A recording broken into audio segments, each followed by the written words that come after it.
please rise for the pledge of allegiance. I pledge allegiance to the flag of the United States of America and to the republic for which it stands, one nation, under God, indivisible, with liberty and justice for all. Roll call, please. Nelson. Here. Wolfball. Here. Vilchinski. Here. Todd. Here. Munn. Here. Funkhauser. Here. Spears. Present. Teeling. Here. We have a quorum. Okay, welcome everyone. If you do have a cell phone, please prevent silent. You can vibrate message with our sound system. Do we have any amendments to tonight's agenda?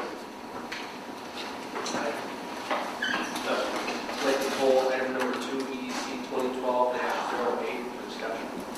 Okay. Any other amendments? All in favor? Aye. Opposed? Okay, we do not have any presentations. We do have 2 public hearings.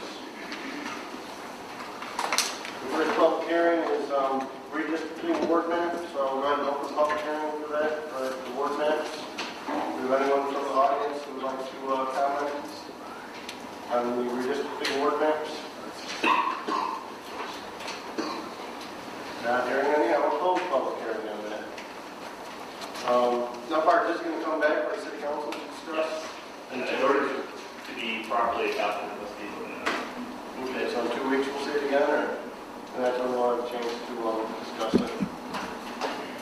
All right, next I will open the public hearing for the proposed fiscal year 2012-2013 budget. Anyone here want to comment on the public hearing on the 2012-2013 budget?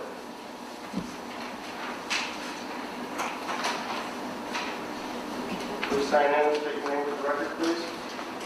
Lisa Peterson, resident of Yorkville.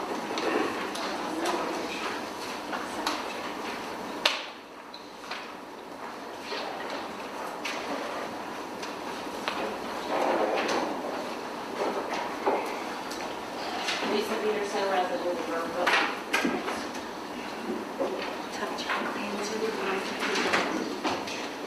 I had sent a letter to all the city council members and the mayor, and I have the letter here. And I'd like to submit it to the stenographer so that it can become part of the minutes of the city council meeting. And I'm not going to go through and read the whole letter again, but there is one part that I would like to read. And that is regarding the city budget and the spending. And part of my letter stated, I am just not sure when the city council will ever pay attention to lessons from past history regarding the spending of taxpayers' money before you have it. And I'm just wondering how far into that will we get us. We have issues with the Rob Roy Sewer Fund that we're now paying for, the countryside TIF that's looming, it's $1.8 million. We don't get that area redeveloped before, I think it's like 2018. You voted to raise our tax levies for the last 2 years. You approved $42,000 for the bike trails over by Raintree Village. I'm not sure why on that.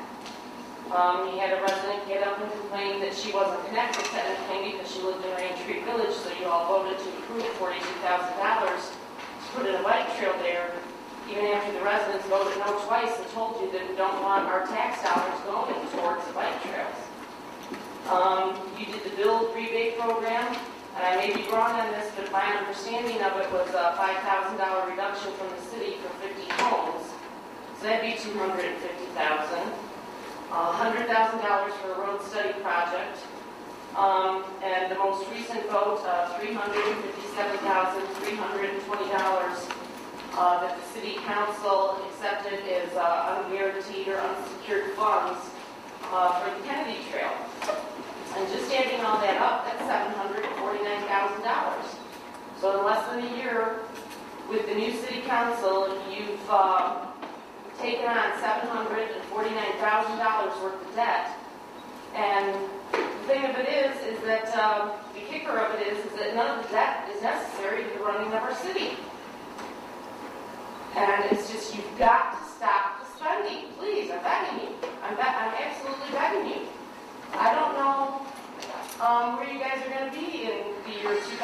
2015, 2016, 2017.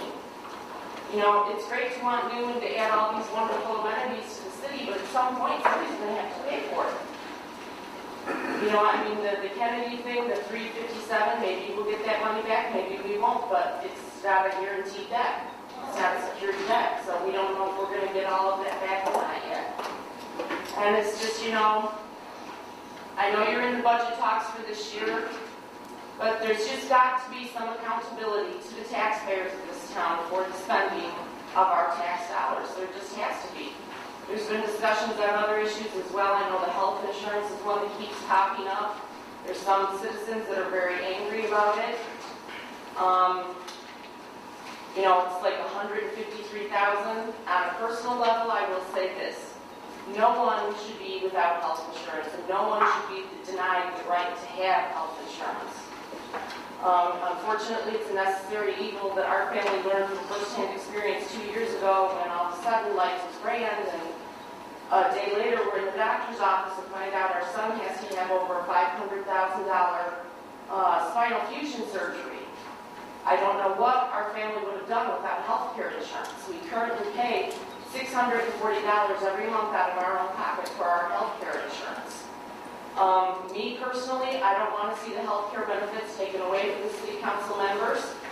I did state back in December of 2010, I believe it was, at a city council meeting, though, I think the contributions need to be more. Right now, I think they're only at around 15%. And I think that needs to be bumped up a little bit. But it's just, I mean, that's just something I just, you know, and at this point, the $153,000 or whatever the health care is, to me, that's a mute point. You've got $153,000 or $749,000. I mean, you know, all of you, past, present, future, you all spend a lot of time attending meetings. I opened up the city packet meeting for tonight. I believe it was 353 pages. And so in order for you all to sit here and understand the process and make educated votes, you have to read through that. You all dedicate a lot of your time for the good of the community, and I appreciate that. But I mean, I sound like a broken record, I know I do, but it's just, I'm here, I can't afford to sell my house, I can't afford to move. Depending on what the city council does over the next couple of years, I may not be able to keep my house either, because I may not be able to afford my property taxes anymore to live here, along with a lot of other homeowners that live in this town that are on fixed incomes. I'm just begging you to stop the spending. I would have liked to have seen this letter go public, but hopefully people that are listening or want to see it can go on the city website and read it firsthand. It's too long for anyone to want to publish in their paper, but I'm going to turn it in now. Thank you.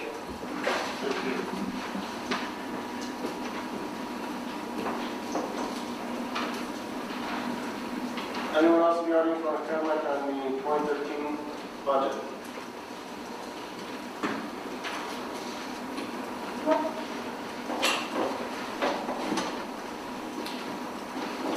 Please state your name, Mr. Johnson.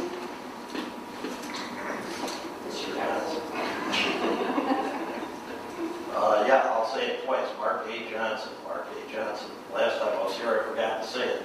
I saw it on the video. I forgot to state my name. So, catching up for it. What I'd like to do first is hand out something to the Alderman. If I could. Basically, it's what I'm going to be talking about. I wasn't sure when to bring this up for this comments or public hearing, so I'm kind of asking for your indulgence. But I may have a few comments on here that really fit under the custom, the comment section, but if you can let me do it, then I'll get it all done at once. I won't go through detail by detail in detail because I think you're going to be discussing it later and maybe you'll have some of the answers. And I don't expect you to give me an answer immediately right now, but I'm interested in finding out what you think. Trying to understand the complete budget for a normal citizen is a daunting task, to say the least. I have many questions, but here are a few that seem to rattle my cage more than others. I'm giving you paper copies so you can follow along. Some of my comments are complaints, some are suggestions for improvements, and some are what I perceive as errors or omissions. I'm not asking for answers, but for you all to take a look at these or take them under advisement and adjust as appropriate. I did try to copy and paste things out of the online paperwork that you guys got with some numbers that sort of kind of relate to what you have in the online. Beecher Center Park. This one kind of upset me. This again is there's some other reasons for it, but it says the playground equipment at Beecher Center is closely approaching the end of its useful lifespan. And they're saying that they're going to take it out in 13 or 14 with no replacement.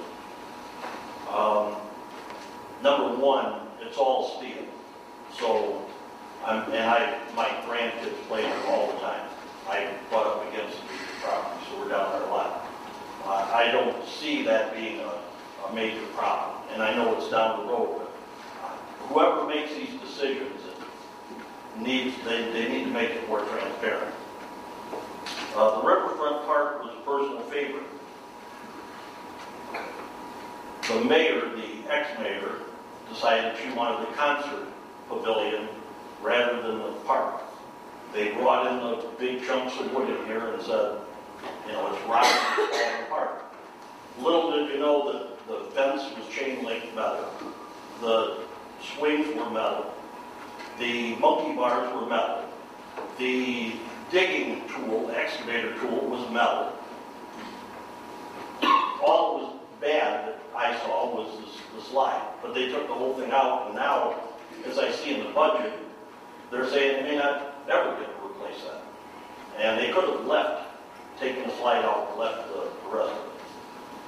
So, I was on the original park board in the city. I was on it for about 10 years. And it was a lot smaller, a lot less than what it is now. But somebody needs to be accountable to maybe make you guys aware of this stuff ahead of time. And I praise you for getting this 5-year budget or trying to look out 5 years. That's something that needs to be done. And I know that I'm also on that board of cut spending. And I understand there's some spending you can cut and other spending you can't. But looking down the road, unless something changes pretty quick, we're in big trouble. And I think you guys are starting to see that, and that's a big change from the previous administration, and I do thank you for that. And again, I'm not going to get into the little detail. I was going to make a comment. You can read it for yourself. One of the budget items was the pari-mutuel tax. Now, again, I'm not the guy that's an expert in budgets. I did a lot of them in my previous job, but nothing quite to the extent you guys do. And just having a few days to look at it hasn't made it too easy. But they made a comment in there about the off-track betting parlor closing effective January, I believe. But I saw in the budget that they've got $15,000 budgeted as revenue, $20,000 for the year 2012. And I think last year you only brought in $5,131. If it's closed 2 months ago, I guess I'm curious why you have that revenue in there. Hanging baskets.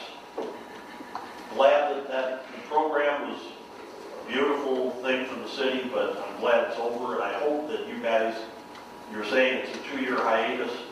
I'd like to see that be pushed more back onto the business owners.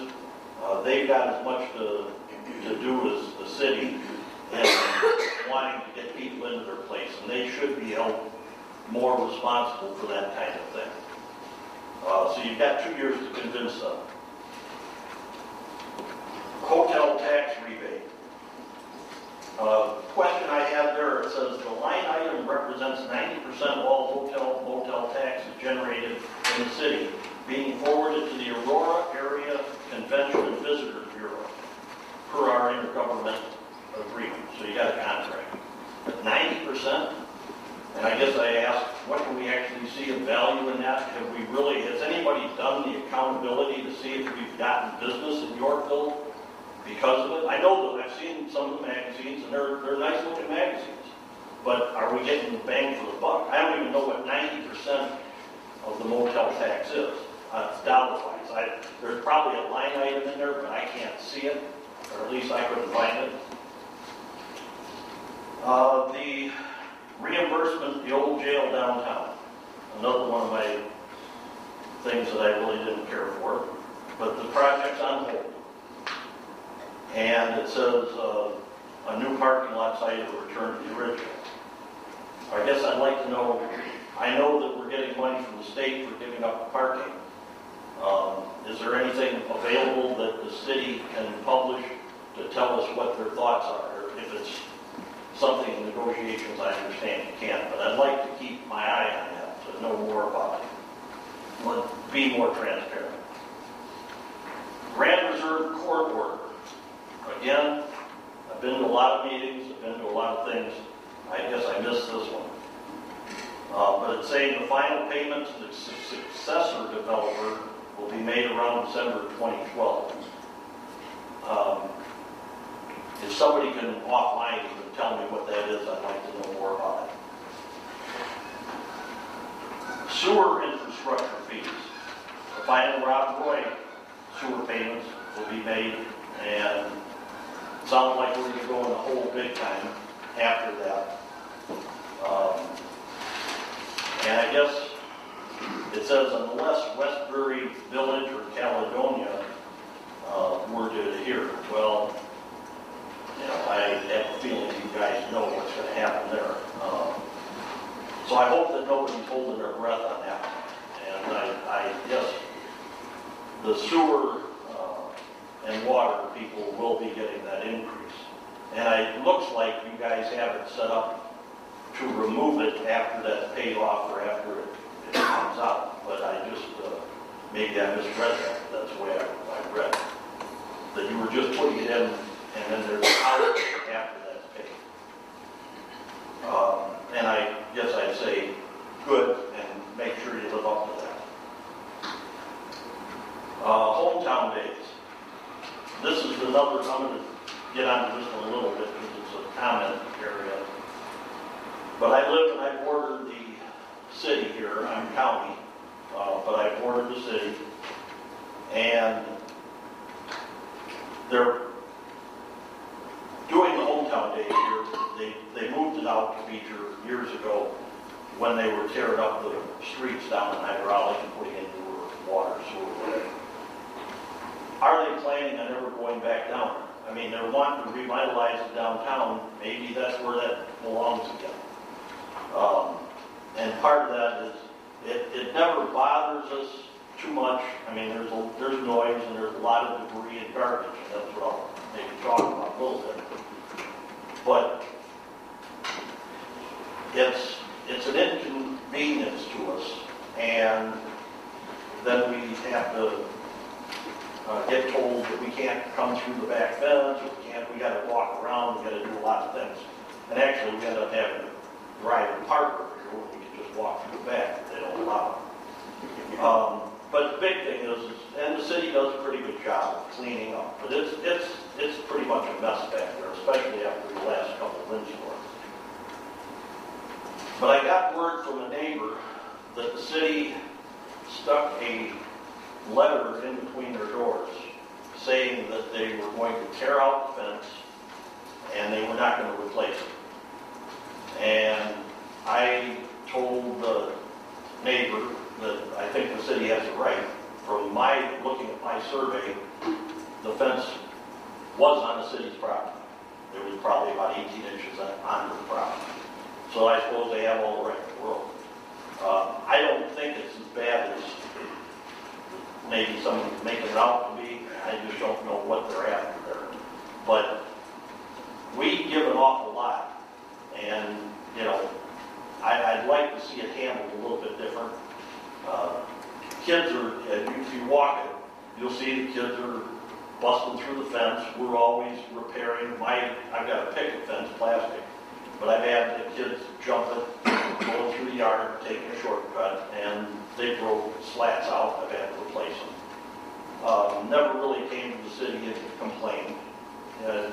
Pretty much the neighbors all. But you know, be aware that we put up with an awful lot because of the ball games and whatever. A lot of debris. I actually took a picture of the far corner down here, which my wife and I clean out all the time. And, you know, the city, I can call the city and say, hey, you need to clean it up. It's a fire hazard. But we try to do it when it's, you know, in between rainstorms. But I guess I'm going to say, I didn't get a letter, so I guess they're not upset with my fence. But cut my neighbors some slack, because I think they really put up with an awful lot there, and they're trying. I know that it's not like they're letting it go to heck. They do take pride in their properties. Just give them a little bit of time this spring to fix it. TIF fund questions. I always seem to keep coming back to countryside TIF, and I know I've been beat up over it. You know, TIFs don't cost the city any money, and TIFs are wonderful. And I don't believe that, I'm sorry. But I know that the one south of town evidently was a moneymaker. You know, hooray.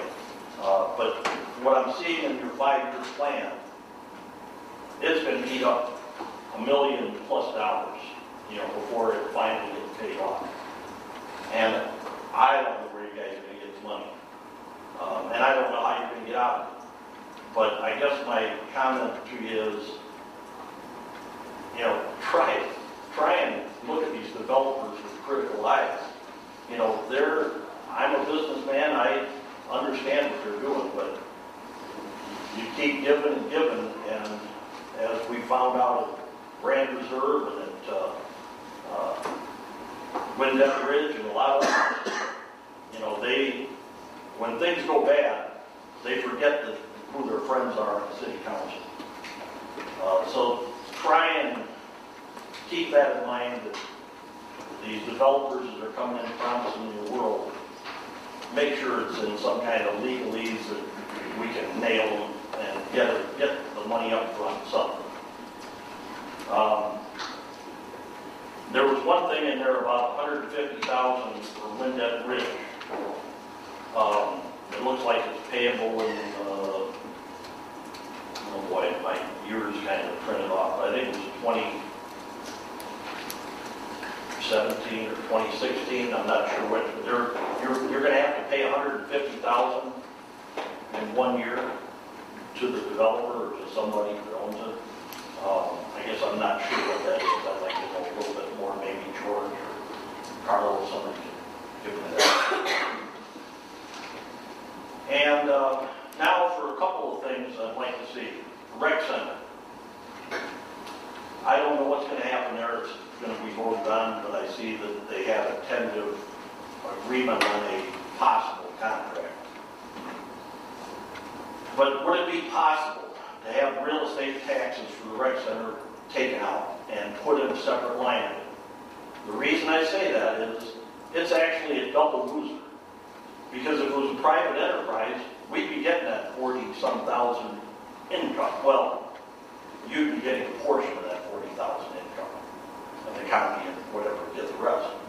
But now you're paying it, so it's, you know, I only see it deducted once, and I'm almost of the opinion that it ought to be deducted twice, because you're not getting it from a private industry if you choose to go along with it. And calling it out separate and not hiding it, and not, I shouldn't say hiding it, but having it disguised inside the budget, I'd like to see that called out separate. Bonds.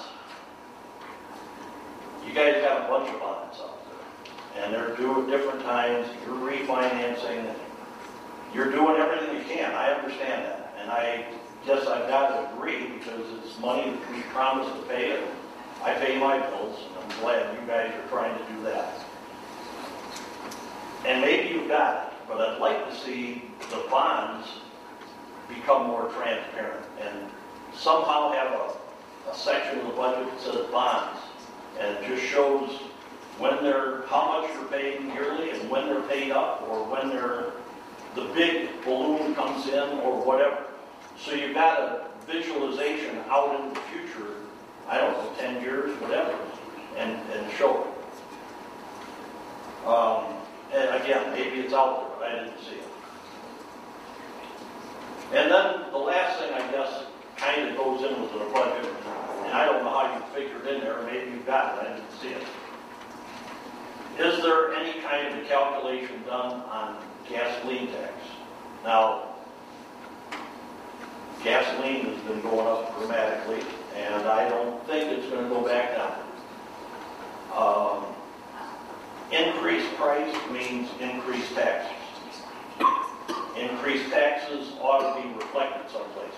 Now, I know you can't always say, well, what if it goes down? Then we'd be projecting money out there.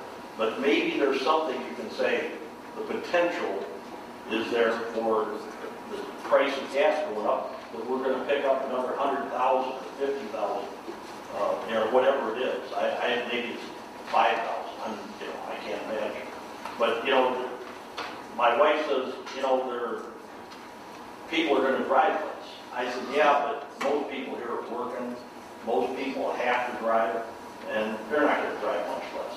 They may not go on a vacation or something, but they're going to be driving to work. They're going to be using that gas, and they're not going to find it any cheaper in Oswego or anyplace else.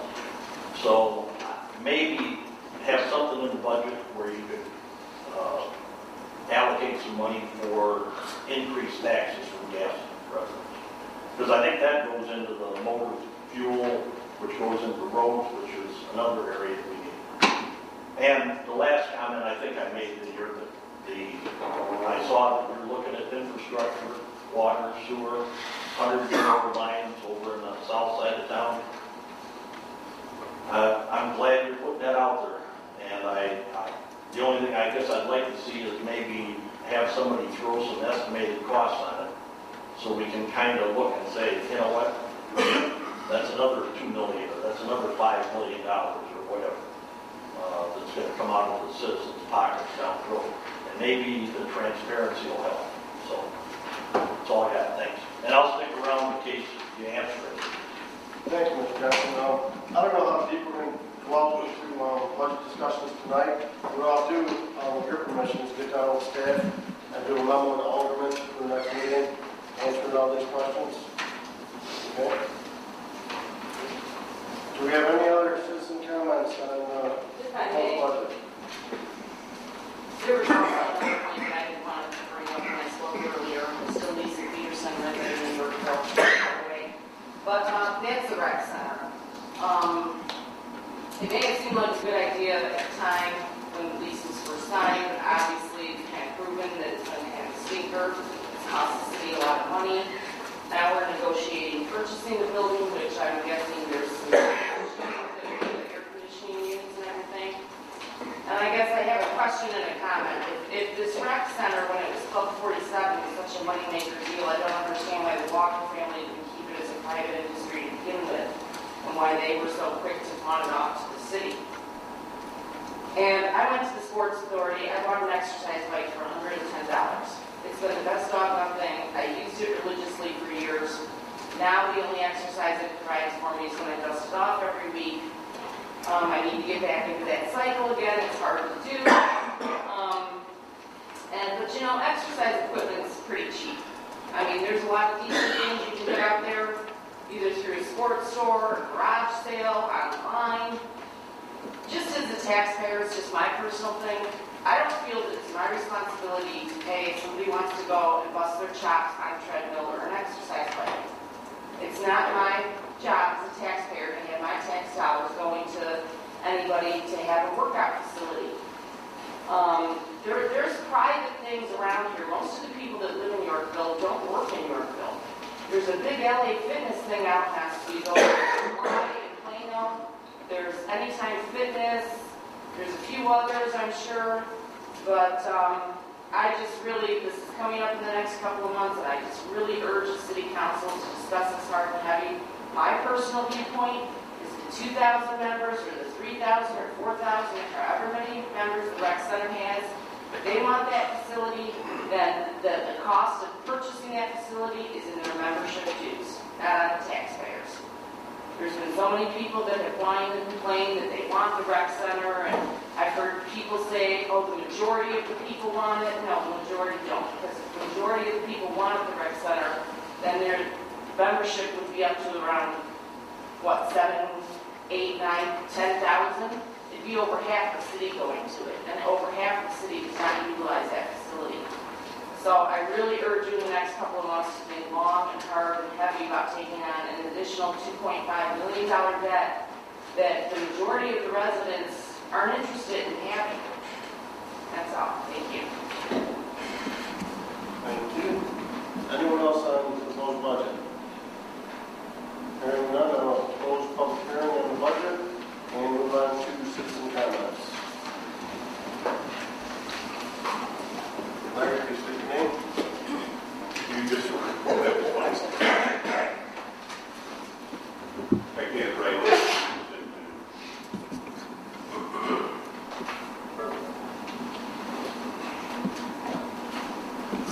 My name's Larry DeBoard. I'm a citizen of Yorkville.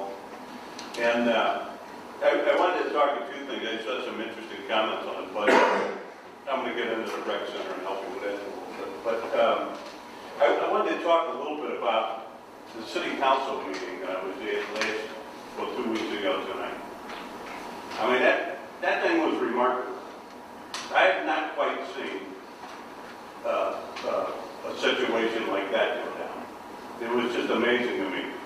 And I wanted to kind of take a look at some of the lowlights of that thing. Well, excuse me, the highlights of that thing. But before I do that, I wanted to commend a few people on the council. I wanted to commend Carlo and Rose, and George Gilson. You guys have been consistent all the way through on this bike path thing. You've been unwavering. You knew what you were looking at, and again, your consistency and your passion was just outstanding. And I'm even going to comment on Diane Teeling and commend her. There's very few things that Diane comes up with that I agree with. But she's got passion and she's got conviction, and for that she should be admired whether we agree with it or not. So I commend her on that. But as I said, I wanted to talk a little bit about the lowlights. One of the things that just flabbergasted me was that somebody in the crowd could talk about, give us a chance to raise this money to get this state grant, and no taxpayer money is involved. Nobody on this council opened their mouth and said, where do you think the state gets their money from? The taxpayers. Somebody get up and say that. This whole thing is about taxpayer money. The whole thing was. It's how do we get out of the least amount of our taxpayer money. That's what the whole thing is about. And nobody on this council could open their mouth or think fast enough to say, and their thoughts on it, that, yeah, let's just blow the money.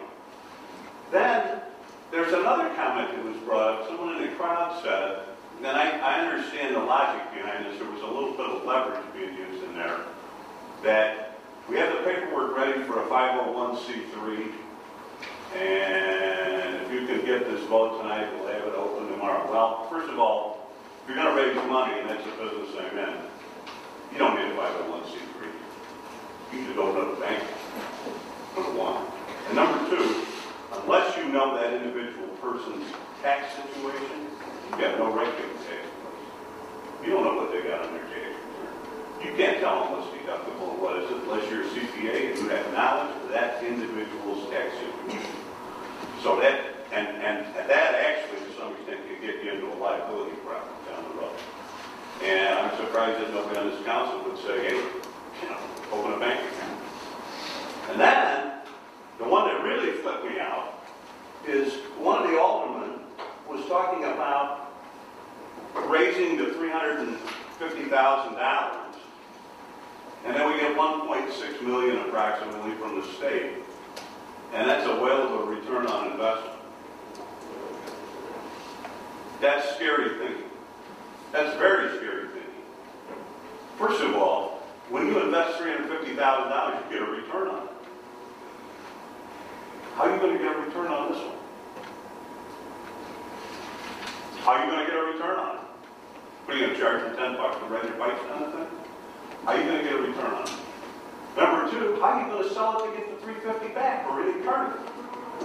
You don't privatize it? So, there's a lot of things that people just blew right through there.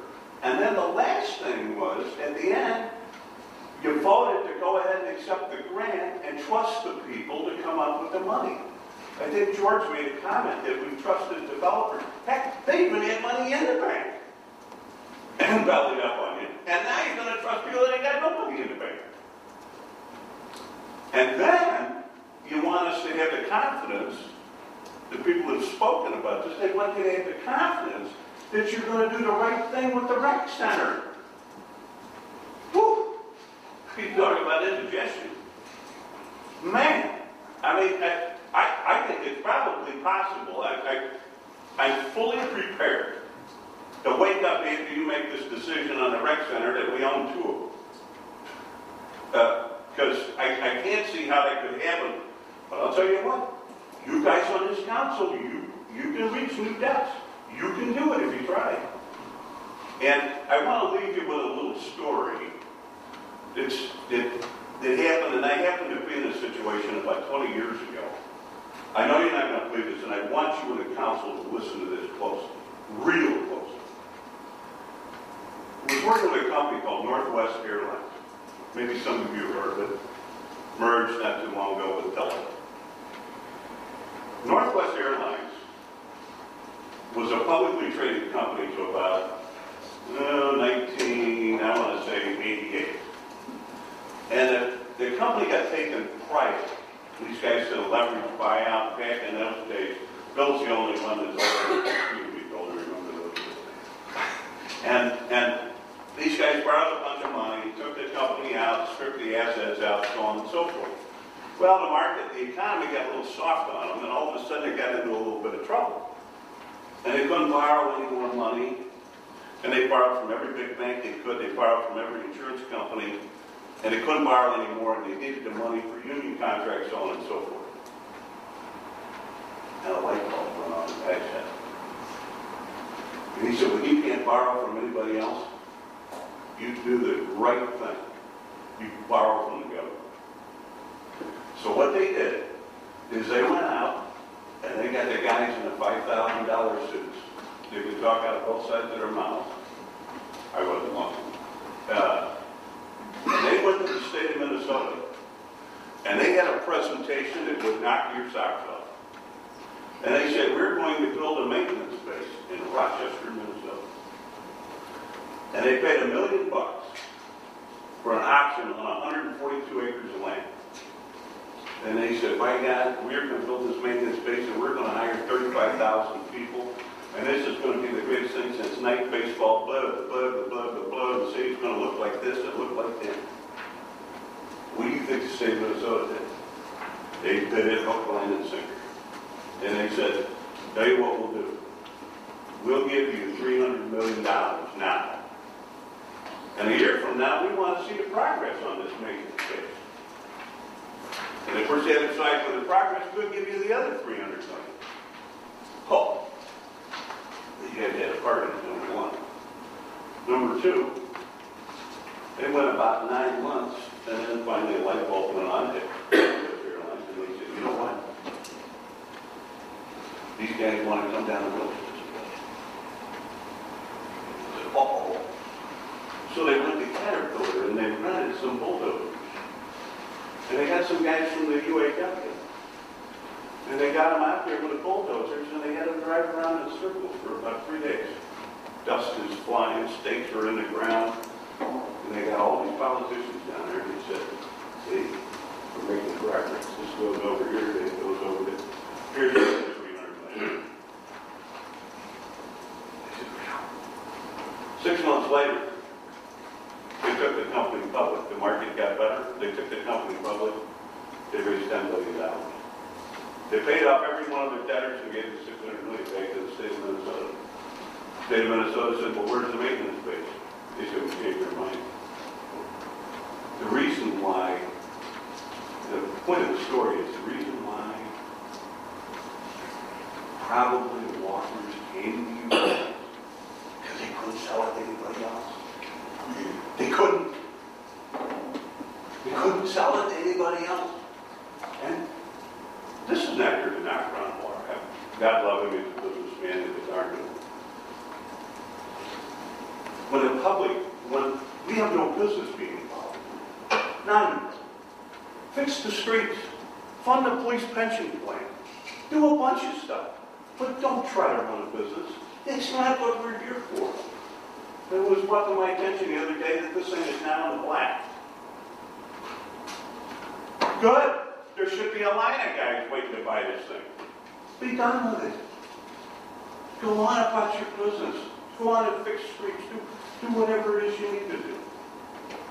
If somebody tells me that, well, it's the only place we got out there that we can go, heck, there's strip centers all over this town that are empty. You find one for, somebody's got to let you one. But get out of the business. Get done with it. It's done red ink. And now if it is in the black, get out of the red ink. Give it to somebody else. Don't see if you can get shoulder deep in it. You bend knee deep in it. Let some business be. Let somebody else do it. That's all I got to say. Thank you, sir. Do we have any other citizen comments? Yes, sir.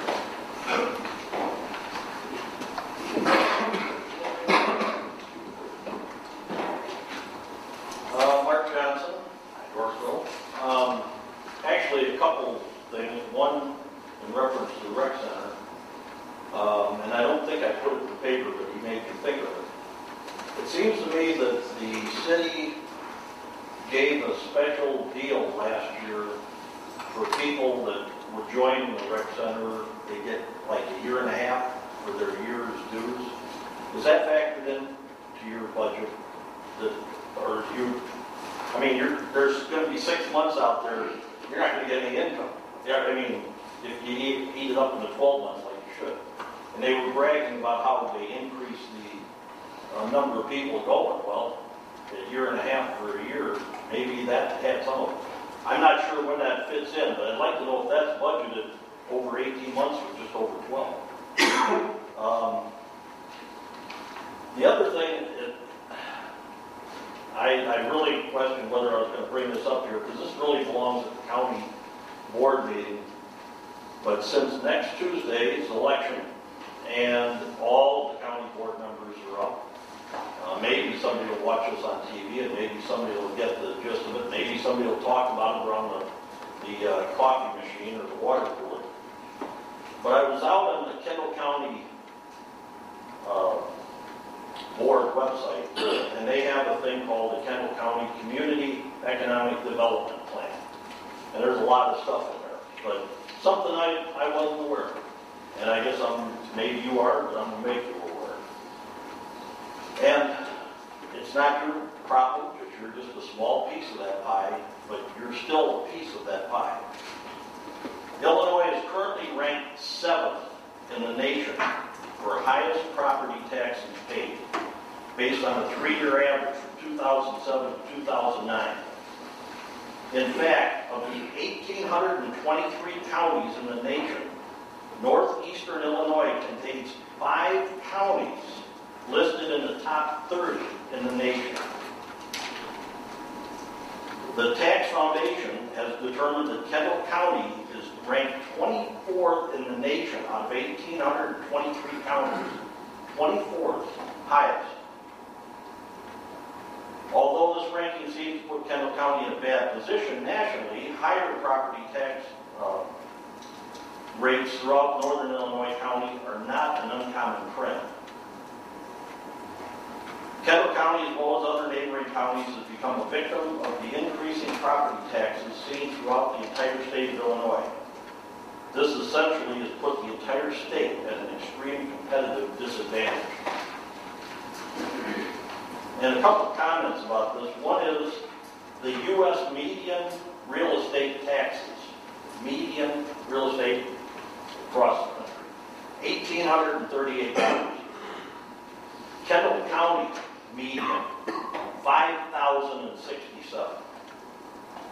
Almost 3 times the median.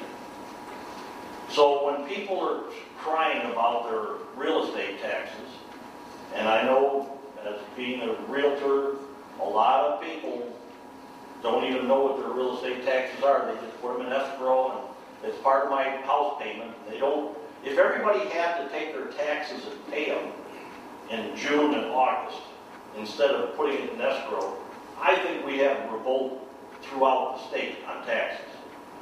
And so when you're hearing these guys complain about taxes, you know, it's ridiculous. And I guess I'll pass on this other tidbit, and this is what kind of made me wonder what ours was. I'm fortunate enough to have a little place in Arizona that I go to in the winter for a month or 2. I bought it 2 years ago, foreclosure. Taxes on it were $1,200 the first year I was there. They dropped to $720 without me asking one thing after I purchased it. The next year I got an assessment, my tax was $720. Last year they were down to $594. I just got my assessment the last week for out there. And based on what I'm seeing, the value, I'm going to probably be under $500 for a year. Now, you can talk to people that are out there. A lot of people don't know Arizona, but their roads are nicer than anything we got around here, believe me. Their schools are brand new. I'm in an area just like Yorkville, farm fields and beautiful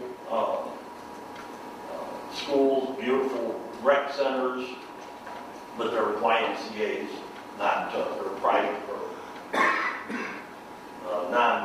non-government anyway. But I just look at that and I think, what I'm paying every month for taxes out there, my taxes are a whole year.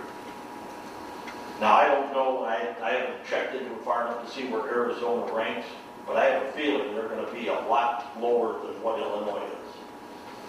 And, you know, when these, I know you hear it all the time, when these guys stand up here, and the few people who complain about cutting spending, you know, we're not blowing smoke. And I know most of you guys get that. But I'm financially pretty good. And I've got kids that aren't. And I've got cousins and uncles and nephews that are living paycheck to paycheck. And I just got to say, you know, anything you guys can do, this 5-year plan going out, I think is wonderful. But if there's anything you can start cutting more, please do it. Because the people out here are, it'll turn around someday. We all know it will, but these people are hurting right now, and they can sure use some help. So even if it's $20. Thanks. Yeah, Mark brought up something I wanted to mention. I'm not going to yell and scream at you guys, tell you you're rotten and everything. On this budget, the point came up on Mark mentioned about refinancing. If you can, you refinance every piece of paper you got. And fast. You got this guy Bernanke saying next January, that's right after, you know, what goes on in November. We're going to take a hard look at these rates. I mean, if we're not near the bottom here, we're probably close. And when it goes the other way, it will go up. It will go hard and fast. And you won't have a chance. Anything you can do on a refinancing, you do. Carte blanche, I don't care what it is. Refi that thing right down to whatever you can get out of it. And be done with it. You may be early, but it's better early to be early than late. One of the other things on the budget, and I don't know where you guys, Gary and stuff, are on this, but another little problem out there is this guy in Springfield, Quinn. You know, he's got this proposal to take this school pension funding issue and put it on the local school districts. That's a problem. That's a big problem, because depending on who you got on the school board, this will be a free-for-all if this comes down. And it's a smart move by him, because it gets the whole mess off his back and throws it right on the individual, and he points a finger at them while they're the bad guys that did this funding. So, I mean, politically, it's really good for him. But this thing could get a little stinky. You could see 20% pop in your property taxes overnight. That's going to put a crimp on a lot of stuff. A lot of stuff. And I would just suggest, and maybe you've already done some of this stuff, but I would just suggest I would get in Tom Cross's face on this and say, hey, you know, talk to what's going on down there. You hear this? Because I'll tell you, this thing goes through. Ooh, this thing could hurt everybody's wallets overnight. And you could take that 5-year plan and burn it and start all over again. Because that would be a tough deal. Anyway, that's all I'm going to say. That's it.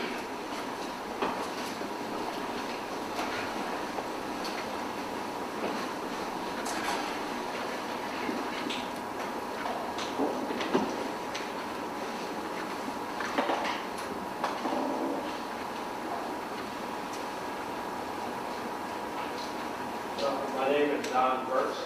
I'd like to maybe make a couple comments about the rec center and then one other issue. In regards to the rec center, I heard like here mentioned about enrollment, and I heard something else mentioned there was in the black. In reading through the information that the city put out in regards to the rec center, just maybe 3 or 4 months ago, it was suggested that their enrollment went from 950 some odd people to 1,400 some people. But it also, interestingly, said that their cash flow only increased $6,000. So I would like the park board or whoever's putting that information together to be a little more transparent and suggest, you know, they obviously don't have 1,400 full-time members. If they are counting somebody that comes one time, is that a member? They obviously pay a small fee, but their cash flow doesn't reflect the 1,400 member thing. So also, when we talk about the taxes, if we eliminate the taxes from that, we're also taking away from the tax that goes to the school district. So everybody else has to pick up that amount. And in relationship to what this gentleman just said in regards to pensions, if that be the case and they're going to dump the pensions back on the school districts, and that'd be a real eye-opener, because the bulk of the taxes go to the school district initially. So again, in relationship to the rec center, I know that the school district has to expand the high school because they're pretty much at capacity, and they're talking about putting on a field house. So really, I would like to see intergovernmental things, and wherever we can cut costs, I think we're going to have to. But we just have to control costs here. The other thing that I would bring up, I saw in regards to the Grand Reserve, that the company that's buying the lots out there are going to partner up with Ocean Atlantic. And I thought Ocean Atlantic was the company that stiffed the city for $500,000. So I'm thinking, what's going on here? And they're also partnering up with this company in Plainfield on another project. So I guess the main word would be where.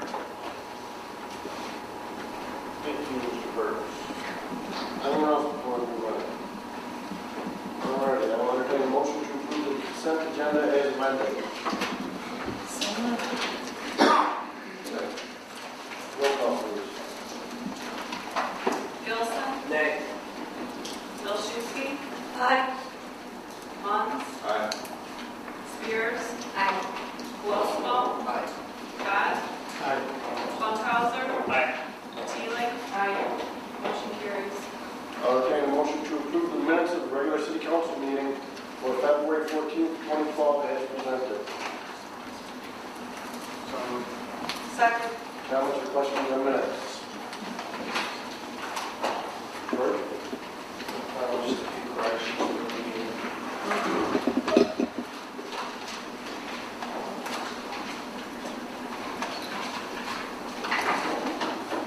Okay, on pages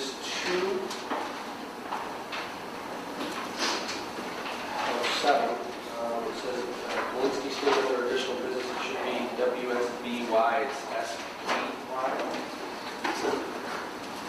Even like correction. Sorry, I still remember. Under page 3, second, well, I guess the first middle paragraph, or the second down the top, says Alderman Gilson stated he can share some of the questions he asked YVSD. He asked whatever happened to this major bid expediency, and the YVSD stated they had no idea. What should be deleted is this major bid expediency, and what should say is push to sign this agreement in order to meet the bid and project deadlines. And then that same paragraph, the next sentence that starts with the YVSD stated they don't know and to ask the staff. That's not what they stated on that particular issue. So that should be deleted. The last down here it says, on the last towards the bottom of the paragraph, it says that was their answer. They are hoping after it's done that it will kind of sit there for decades. I'm not so sure that was stated by, I think it's in Mark said that. I don't think that was stated, Mark, if you recall. I don't think you said that they're hoping it kind of sits for decades, did you?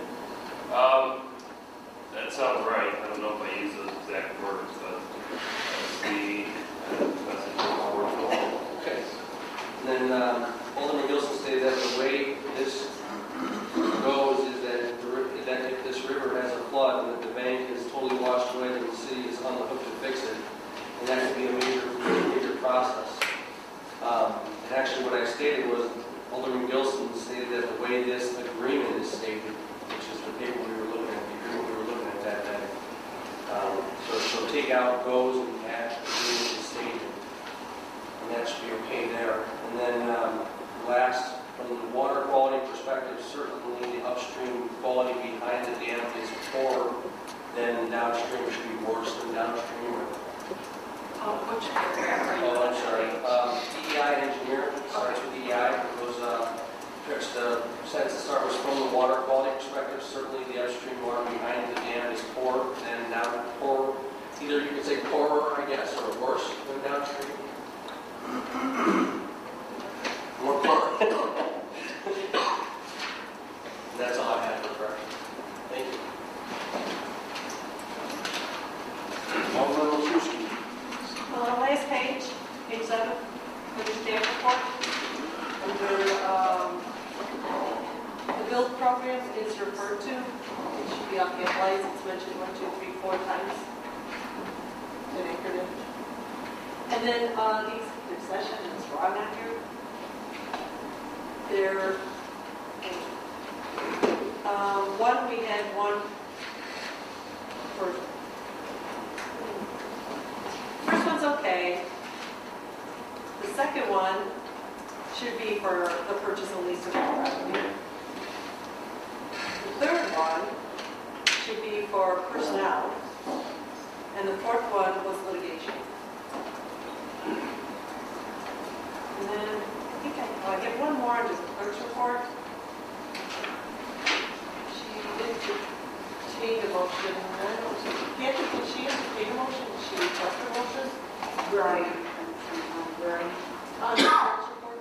Last page. Page 5. Correct with the motion.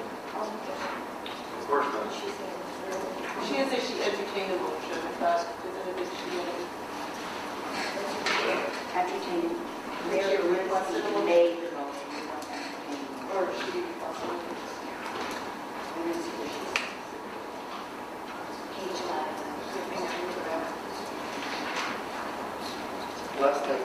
That's city for the right. They're with cities here, Warren. Requested. Yeah, would be a good word, yes.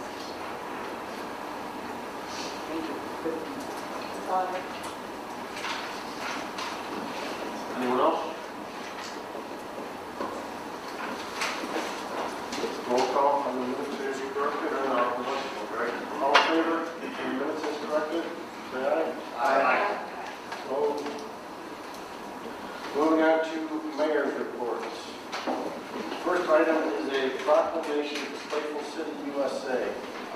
And there's a nice long proclamation in your packet. I'm not going to read the whole thing. Suffice it to say that the United City of Yorkville is making a Playful City proclamation, proclaiming the month of September 2012 as a month of play in the United City of Yorkville. Everyone's welcome to look at the packet and read the rest of it. Next is River Road Bridge. I'll entertain a motion to approve the second intergovernmental agreement for the replacement of the River Road Bridge over Blackberry Creek, Yorkville, Illinois, and authorize the mayor and city clerk to execute. Second. Comments, questions on this? Well, first, the Bartos. There are some changes we need to make you all aware of. Sure. The county engineer had sent me an email yesterday asking for a couple of quantum changes. He was out of the office last week. Just wanted to get a chance to review it before it our packet. They are in order. There's three of them. One is that any reference to the amount of $600,000 would be changed to $500,000. And that is because if you read the Administrator's Weekly on Friday, bids came in, were open, 20% less for construction than they originally budgeted, which is great news. And so because of that, the revised estimate for the entire project is probably going to be between $430,000 and $450,000. So an upper end of $500,000 still gives us $50,000 or $70,000 of contingency room. So staff is okay with that. The second one is that the date that they requested that the references to December 31st being the payment date be changed to October 31st, and that was because that's the end of property tax season when we should be, in theory, flush with cash, and that meets some of their budgeting deadlines as well.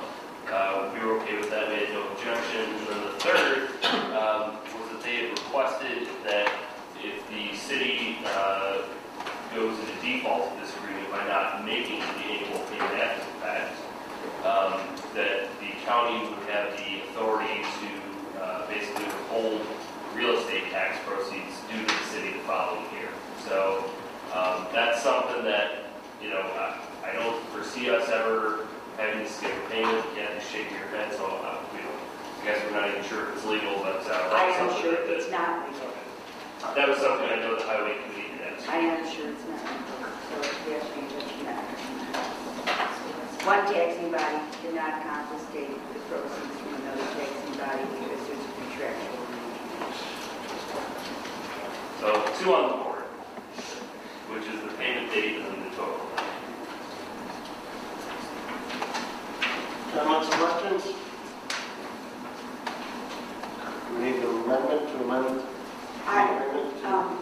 There's been a motion to approve. The motion to approve, yes. So the motion to approve now should be restated to the motion to approve with the changes as stated by the city administrator. I'll entertain that motion. So moved. Second. Comments or questions on the amended motion? Roll call, please. Munns, Aye. Spears, Aye. Flosmo, Aye. Cott, Aye. Funkhauser, Aye. Teeling. Aye. Gilson. Aye. Oshewski. Aye.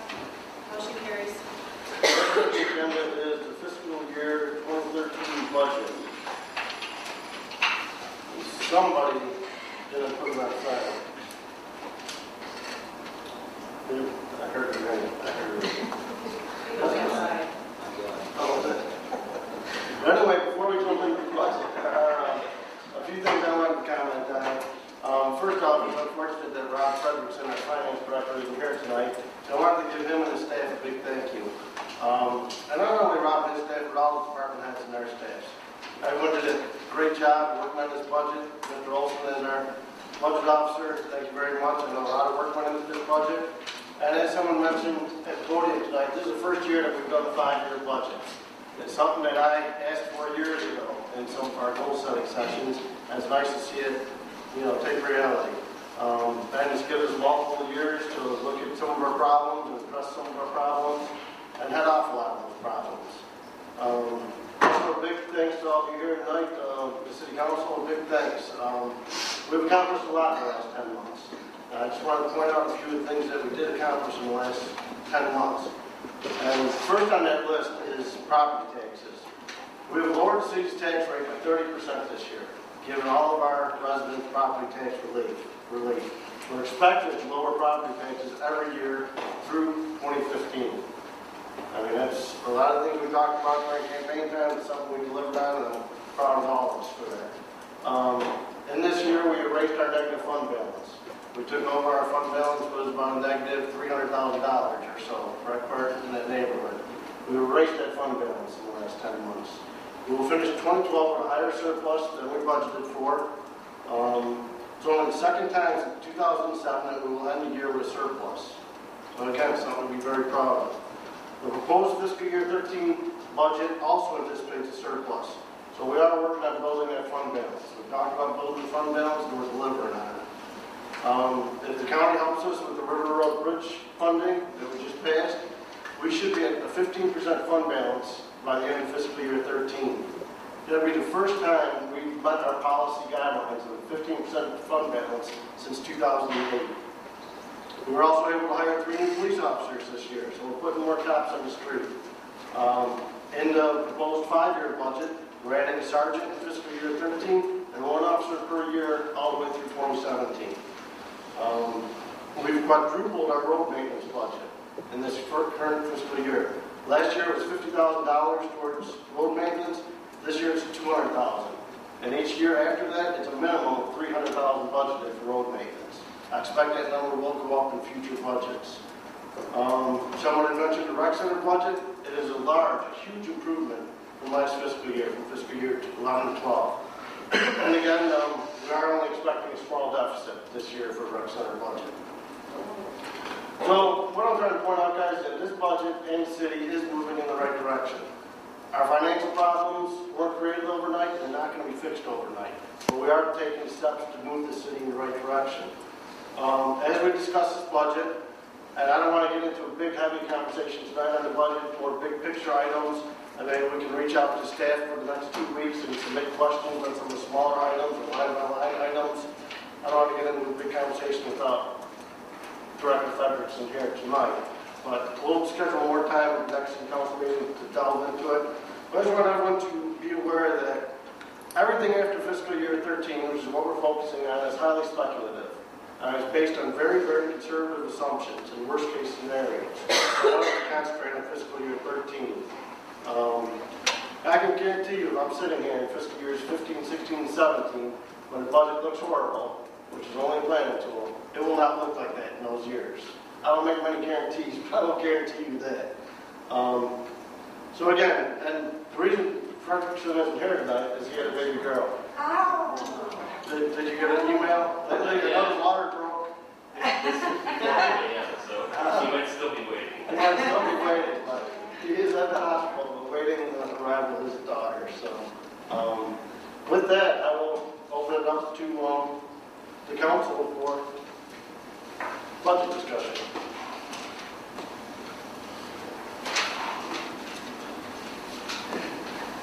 Can I just ask a few questions about what your changes? I know you don't want to get heavy into the budget, so I won't do that. But in terms of what we've got listed here under changes from previous, just ask a few questions on that.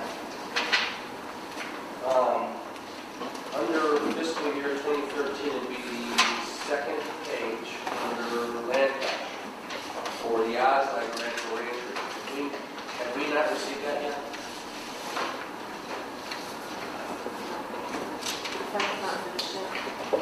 The park's not finished yet. We can't submit the reimbursement until the park's completely done. When do you expect that we'll get that? We have to finish it by December this year, and then last time our reimbursement came, I think, in 8 weeks. So we expect it prior to the end of the fiscal year. Finished by December and came by, will stay by when? Probably March of 2015.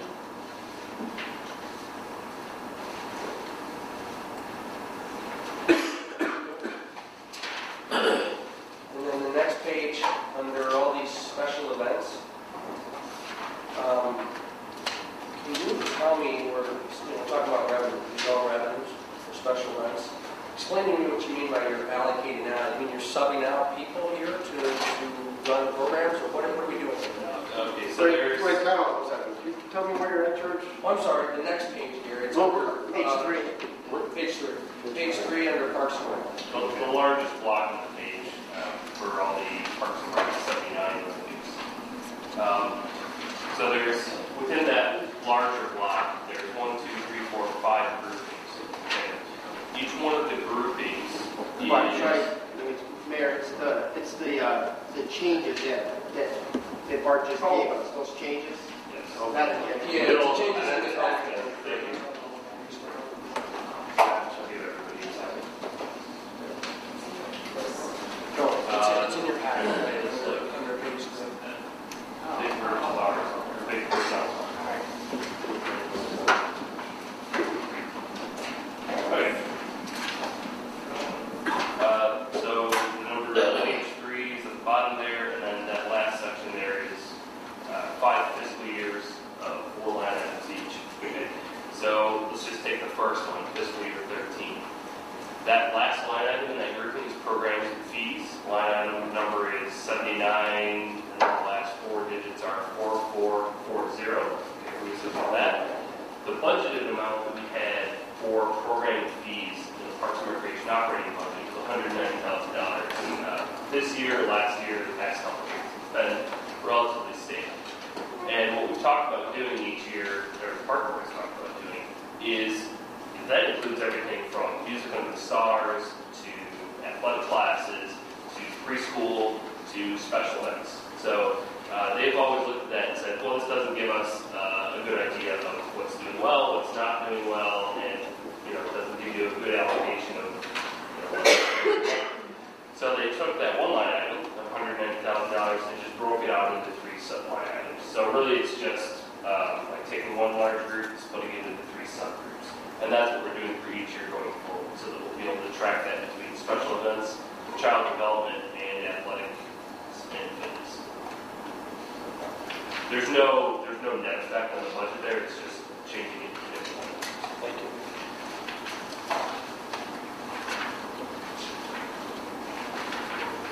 I think I have one, that's all under the changes. We'll do the rest of it. We'll discuss it. Anyone else right now? I have a question about the rec center budget.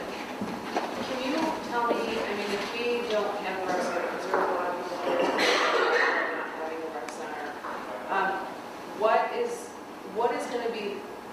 what is the city going to have in the budget if we don't have a rec center? Do you understand my question? Yeah, that's really to be determined. I mean, we've assumed nothing as far as the existence of that budget, the acquisition of it, or the release of it after fiscal year 13. So I think we contemplated that we'd make one real estate tax payment fiscal year 14 because the part of the contract was tax 30 years arrears. Right. But other than that, we just said, it's unknown that the council votes on purchase agreement. Right, but I'm just asking the question that if we don't have the rec center, and we don't have that revenue coming in, How will that impact the overall financial picture? yes. Okay. Didn't mean to finish your sentence. Thank you. I mean, because I'm just thinking, I mean, if we don't have it and we have nothing, does that mean we're going to have a lot more money? No, and we've talked about this in various portions of the budget discussions over the past few years. That center is its own fund aid, its own budget, so all the revenues and all the expenses go into the rec center or come out of the rec center. So there's no commingling of those funds with any other budget. Even the Parks and Recreation operating fund, 79 budget we talked about in the brief, there's nothing that's being spent out of that fund that should be in the rec center. Okay. So So that budget's going to stay the same? yeah, So the theory is that if you were to cancel the rec center, that you would just basically rip that page out of the budget and throw it away and it would be impacted. So that's what happens. But I mean, even that's speculative, because even if you rid yourself of the rec center and we find something else with programs that generate revenues, it still could have revenue, it still could be revenue producing.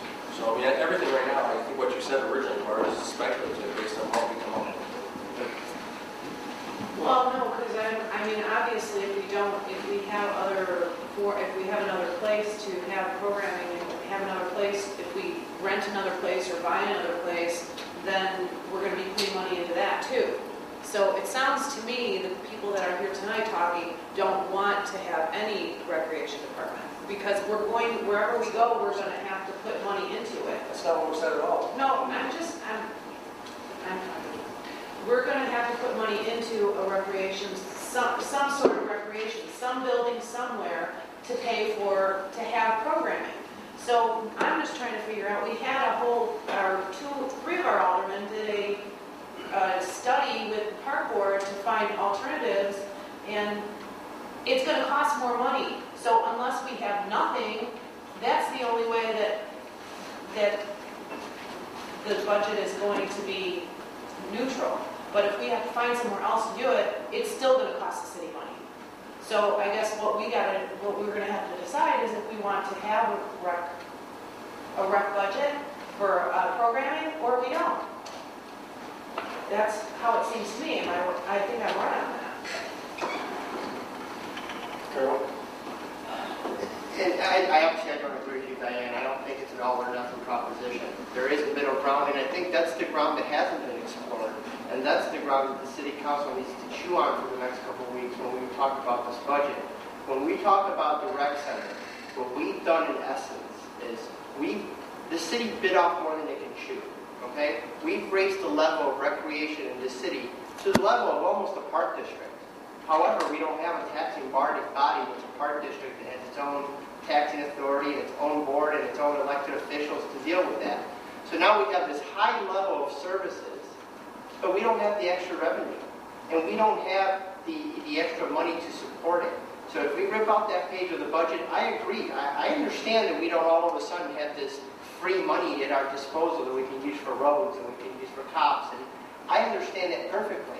But we have to be very cautious, because if we stay at this park level, recreation level without a funding source, sooner or later, mark my words, sooner or later, the other shoe will drop.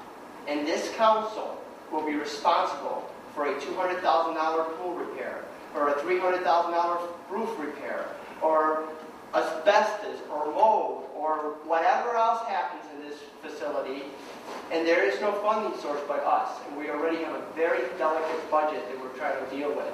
So yes, go ahead, vote for your rec center. It'll be all fun in the short term, but when the bill comes due, don't say that nobody told you so on the city council. So I want you guys to chew on that before we go on the park center. Okay. We're kind of mixing two conversations here. It's an open discussion. No, it's fine. It's a On good the same discussion. topic. So let's play devil's advocate and we just say, okay, we're not going to have a rec center and we are just out of the recreation business. How does that affect our budget? Because people are going to lose their jobs, so we want to pay them. I mean, are we going to come out ahead then and just people just don't make recreation? Let's do the worst case scenario. If you just get rid of the rec center, And no programs because we're not going to have a place to put them. Or let's take it. Let's just so you're talking about So we got rid of recreation altogether. What is the positive impact to our budget? Off the top of your head? the net impact is probably $300,000 or $400,000. So, I mean, We would be ahead 300 for them. from where you're at now, because the recreation department itself. No, we're not just talking like- about park maintenance. We're talking about recreation. Just recreation, Yeah, we're still no, at the no same part. programs, no daycare. I'm taking the worst case scenario here. Yeah. What Your expenses, if I remember correctly, are somewhere between $700,000 and $800,000 in the actual recreation outlet. But they generate the most amount of revenues out of all the departments as they charge for their programs.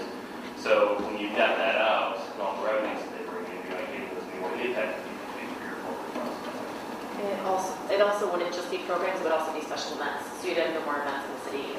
And is, I'm just, if we take the worst case scenario, This is going to be $300,000 to the top.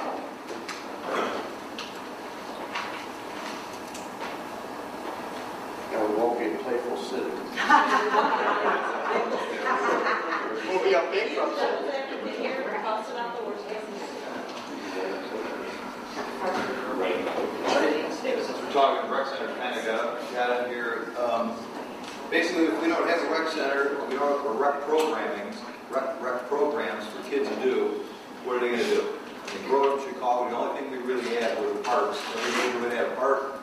You got a little park with your swing set, a little water thing, and a park house going to play ping pong. We don't have that here, but we have some things for kids and adults community to do. If we have no amenities in the city, who the heck's going to want to live here? It's going to keep you dry. Right by Yorkville, there's the unplayful city. There's nothing to do there. There's no rec for the kids. Why would you want to move your family here? It's crazy. I'm not saying go out and spend $80 million on rec.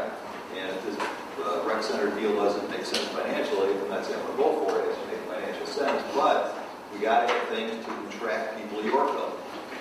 You want to move into the city and just go dig yourself a hole and, okay, no taxes, but you live in a pile of dirt. That's what it's going to happen.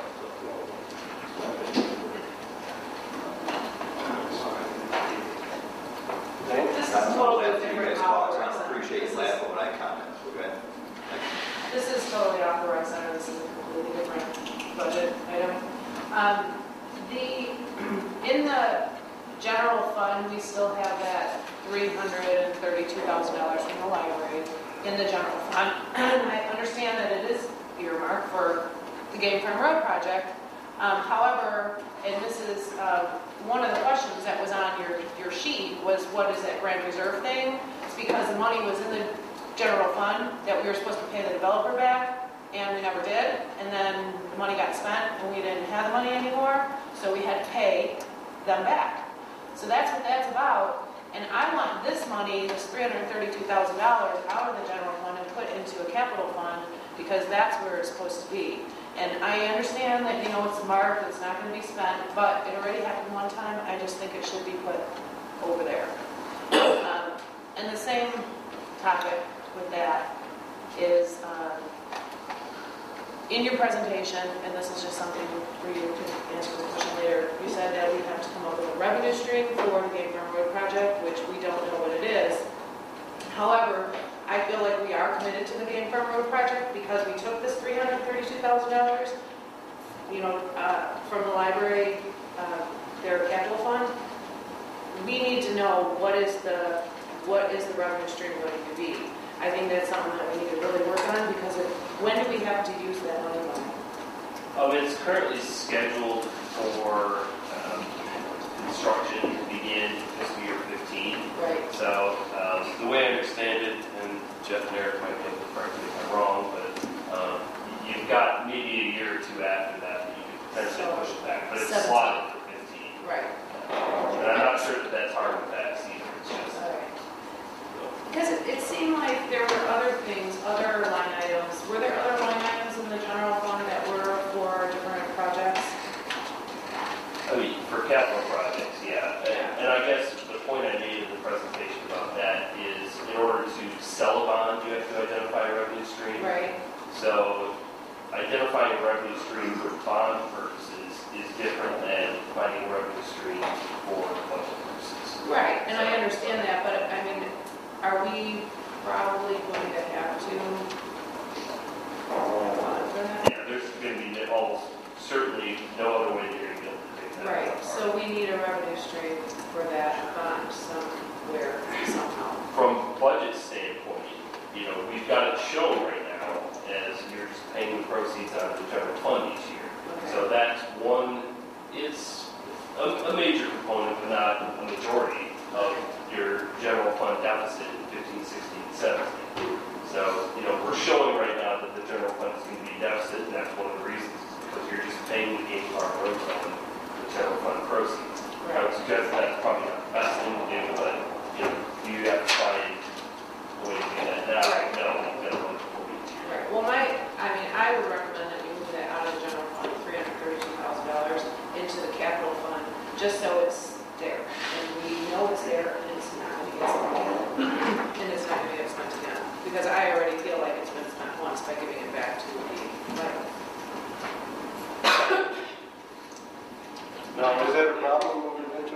fund, or is that something you're not prepared to answer right now? It's a policy decision for the board. Really you're just talking about whether you want to transfer fiscal year 15, which is what we've got right now, or fiscal year 12. It's really more of a budgeting calculation decision. If you move it immediately into the capital fund now, you impact the general fund balance, which will rectify itself in fiscal year 15. It's not that big of a deal. But whenever you spend money that's earmarked, Rob and I's, our budgeting principle has been identify whatever that revenue stream is going into the fund whenever you spend it. That way it's real easy and real clear for somebody to see, you're spending this money in Bean Park Road in fiscal year 15 and you're transferring money in basically that's earmarked in fiscal year 15. So otherwise what you have is like, you're going to have that money basically sitting there in your fund balance in your citywide capital for 3 years until it gets used. It just doesn't present, in my opinion, a clearer picture of the citywide capital fund balance. So it's a policy. Sure. I actually agree with Diane. Not often, but I agree. It should be moved to that, and if it overinflates our general fund picture, when those funds are going to sit, and they're going to have to go where they're supposed to go anyway. So I actually agree that's a great suggestion. I think that we should consider it. But I have one other question as well.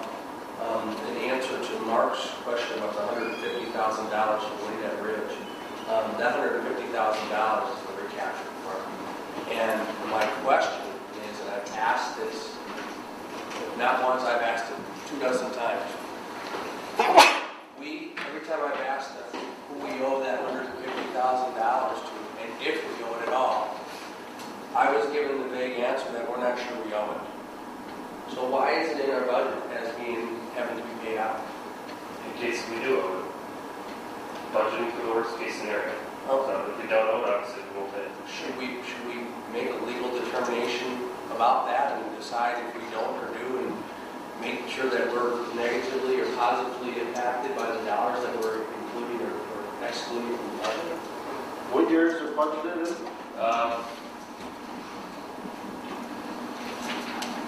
That 13, correct? No.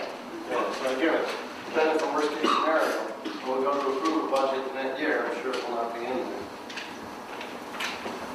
And again, that $150,000, don't we have a judgment against Lynette Ridge for more than that $150,000? But that's separate, you know what I mean? Yeah, but I mean, that's a separate issue. one will wipe out the other. It is budgeted in fiscal year 15. So it's In this period? the one year approved. So I mean, if this is going to negatively or positively impact our budget, shouldn't we make a determination of whether or not we owe this money to somebody? No, and I would further suggest that it wouldn't be a good idea to talk about your strategy and whether you do other than one session. Could be potential for future litigation. So, you budget for the worst case scenario, and if you don't spend it, you don't spend it. What exactly, I know this has been questioned several times, what exactly does professional services cover? We can give you, in general, it's everything that's outsourced that's a professional management contract in every department. So it's kind of each department's catch-up. In the admin department, it might be auditing services or accounting services if needed. So I know that I've given detailed reports, general ledger reports. I can forward those over to professional services again. My question also is that it's gone up considerably from fiscal year 2011 to the proposed 2013 in every department. And it's been way over budget. And we can talk about that in committee as well as, maybe we should separate these professional services out by line item so that there's no longer a catch-all, so we see where that money is going. Yeah, a year ago we tried to consolidate more line items than not. That way it was a little bit smaller budget, it's a little bit easier to understand, because otherwise you have, different line items basically in each budget for each department. And so you, in my opinion, you lose the general understanding of what you're spending money on. And you can always unconsolidate them, you can detach them from each other in each department. In my opinion, then you've got each department and got different line items. Because I just think the issue is, Rose, and tell me if this is where you're going with this, is if if you look at our budget, I mean, you're talking 120, 130, 150, 160 plus percent over, or 60, 20, 30, 60 or so percent over budget. I mean, most of these professional services are 20 plus percent over budget right now. Yeah, and in different departments, there's different answers for each one. Some of them are related to liens and deeds, some of them are, because, recreation invoices for contracted services are over budget. So, there's different answers for each department because it is a group line. Could we possibly do footnotes for each department? I don't think that would be difficult. I think that we could understand.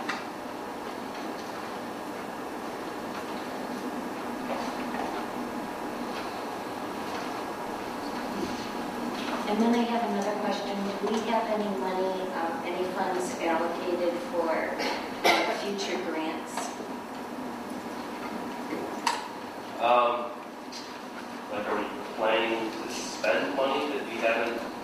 No, are we planning as a city to apply Oh. for various grants Sure. that may be coming up? Yeah, it's going to be your land cash budget. It's 172.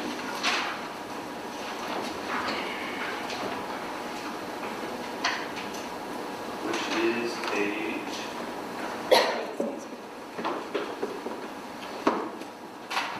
58. Thank you. Okay, so if you go to the revenue side, because in general, if you plan for a grant, you've got revenues and expenses, so it should offset in the long run. Range Street we're currently doing, obviously. Hopkins Park is a recreational trail grant. We got that budgeted for reimbursement fiscal year 14. We applied for that a year ago. Still haven't received notifications as to whether we've got it or not. And then the only one after that is Riverfront Grant, which is projected for reimbursement fiscal year 16. And we applied for that last year as well. So we're still waiting for a word on that. So other than that, we're not projecting to apply for any more grants. If they come up, that can be a decision of the city council at the time. So in general, since they've been revenue neutral, doesn't necessarily, in my opinion, pose a hazard because we generally use reimbursement. Okay, so all the ones that are on here right now, we already applied for and we've been accepted. I'd like to make a proposal that we do not apply for any more until we get this budget the way it should be, not in a deficit, because it seems to be a temptation. Over and over again, we hear, well, the state's going to give us the money and we only have to pay 20% or whatever it may be. And I think that the temptation is not there. We could just eliminate applying for the grants, and I think our budget would look much better. The city has no money for any type of grant. I don't care who's guaranteeing it, who's going to promise us money. It may be something we're stuck with, and I think that as we have to be responsible.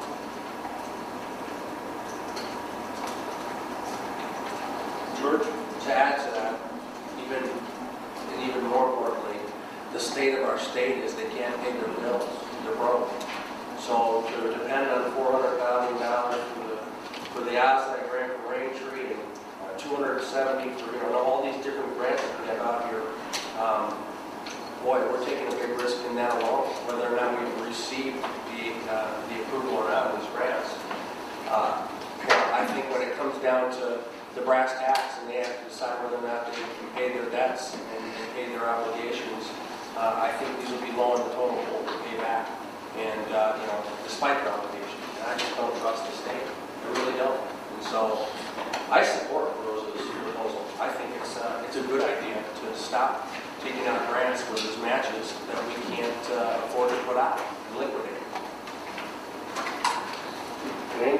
Well, I disagree because especially with the Raintree grant, the Raintree Azad grant, isn't that a park that we have to build in our development agreement? That one, I don't recall. I mean, I don't There think are we should. other annexation agreements I don't think we should across the board say no grants because we have annexation agreements that we have to put parks in and we're obligated to do it. And if we say no grants across the board, then we're going to have to pay the entire price for those parks. What she said was Apparently you going forward. misunderstood because I said any future grants. She said going These forward. we've all applied for. No, but I mean, there might be other annexation agreements that we still have to go to parks for. Well, that's when we look at the annexation agreements beforehand and see what is in there. We have several of the businesses right now that we do have a foundation. I guess this is just my 2 cents on this particular discussion is whether you put that policy decision into a budget document or not. It can always be reversed at any time or another. I mean, there's really no legal basis to prevent you from applying for a grant. So, you can do it. I don't know what weight it's going to hold in a budget document, which is really running and spending. So, you can put it in there and then vote to approve a grant next month or not. I don't. You can't bind, legally you can't bind the board. So if you adopt it as a policy, it's showing the preference, which is what part is in. To have it as a preference is, but legally it's what's your position? I'm changing the subject just briefly here. This proposed budget does not call for any employee raises, correct? Correct. Just for information purposes, how many years has it been since they've been given a raise? 2008. For our next budget meeting, which will be in 2 weeks, is it possible, or maybe we already have it, like a survey of our surrounding communities to see how they're doing with getting raises? Yeah. I think that would be very helpful when, I don't know if we have the money, but at least we know what we're dealing with as far as the prospect of losing employees.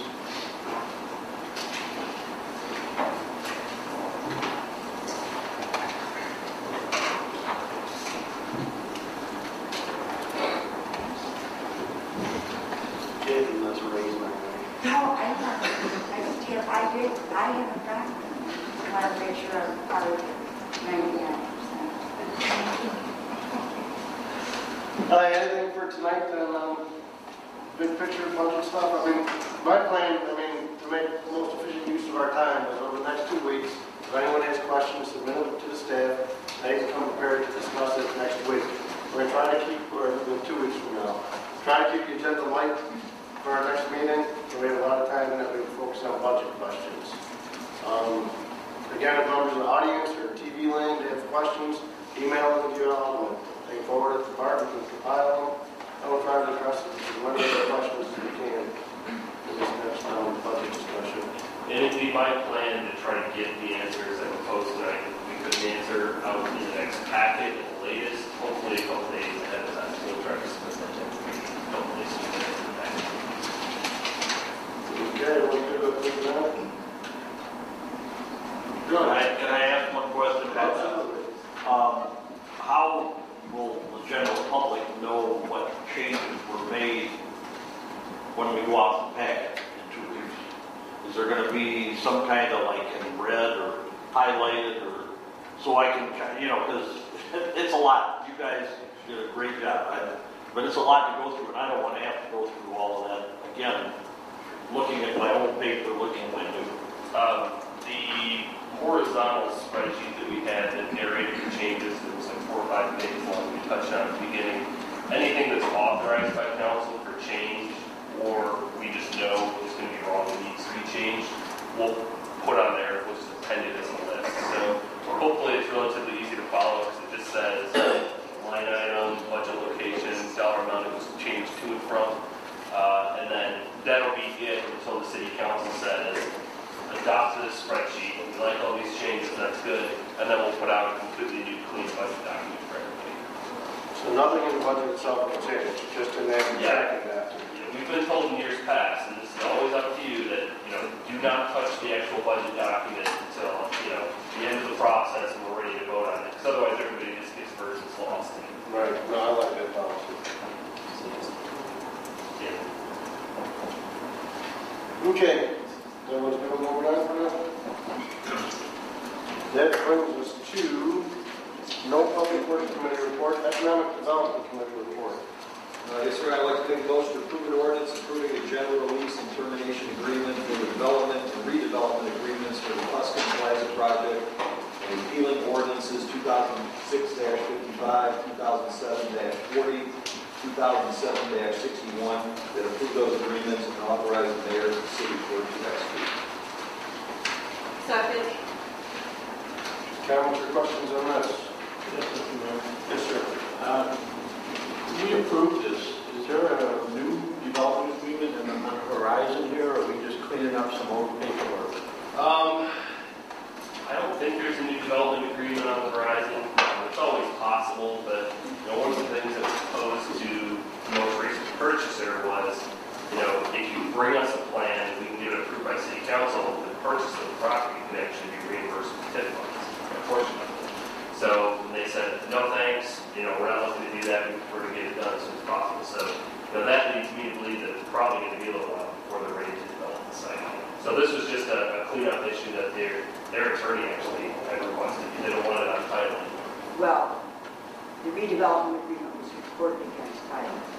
That was done contrary to the city attorney's recommendation, so that you run into a problem. Now the property is sold, and the sale was held up because there's a lien against title. It is irrelevant because we declared that agreement in default when the developer defaulted, and it's been off of our books for 2 years. So for the future, recording redevelopment agreements is not the norm because it clouds title in order to allow transfers.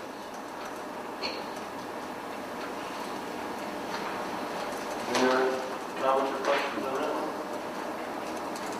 Is this TIF still in our budget? No. It's this redevelopment, it's under the Fox Industrial. This redevelopment agreement is down. Downtown, I'm sorry. Those were the big hole ones around there. Right. The TIF is still going to be in existence, but the expense, the obligation. This line item expense was wiped out 2 years ago as a potential commitment. It is no longer For the downtown. The Tuscany development is no longer a commitment against the downtown. This is still in place. Thank you. Anyone else? Roll call, please. Spears, Aye. Wolfsmal, Aye. Scott, Aye. Funkhauser, Aye. Teeling, Gilson, Aye. Milszewski, Mons, Aye. motion carries. No, there's one item moved from consent agenda. The resolution supporting Kendall County economic development. Yes, I'd like to make a motion to approve the EDC 2012-18, a resolution supporting the Kendall County Community Economic Development Plan dated December 2011, authorizing the mayor and city clerk. Second. Comments, questions on this one? Real quick, this came out of EDC had some discussion on positive recommendation to bring to city council, Yorkville, so forth, but we had a chance to read the plan. So. I pulled it, so I'll start here. Sure. I read this, and overall, I think this is a great bill, but there's just a few key components of this plan that I don't support. Those are components. Number one, include the Prairie Parkway, which, in my opinion, right now is a colossal waste of time because the state can't pay what they have. Even if they built several miles of road, they don't have any more money to build any more. And to support anything in this document that makes reference to the Prairie Parkway or any sort of transportation plan that's related to the Prairie Parkway, I can't support that. And I didn't support that with our plan. So I just don't support that at this time. Until the state can show me that they can actually build a road and pay their bills, I can't support the Prairie Parkway. The other things in there that I question are the involvement in increased rail in Kendall County. I don't know how much of that is relative to Yorkville, and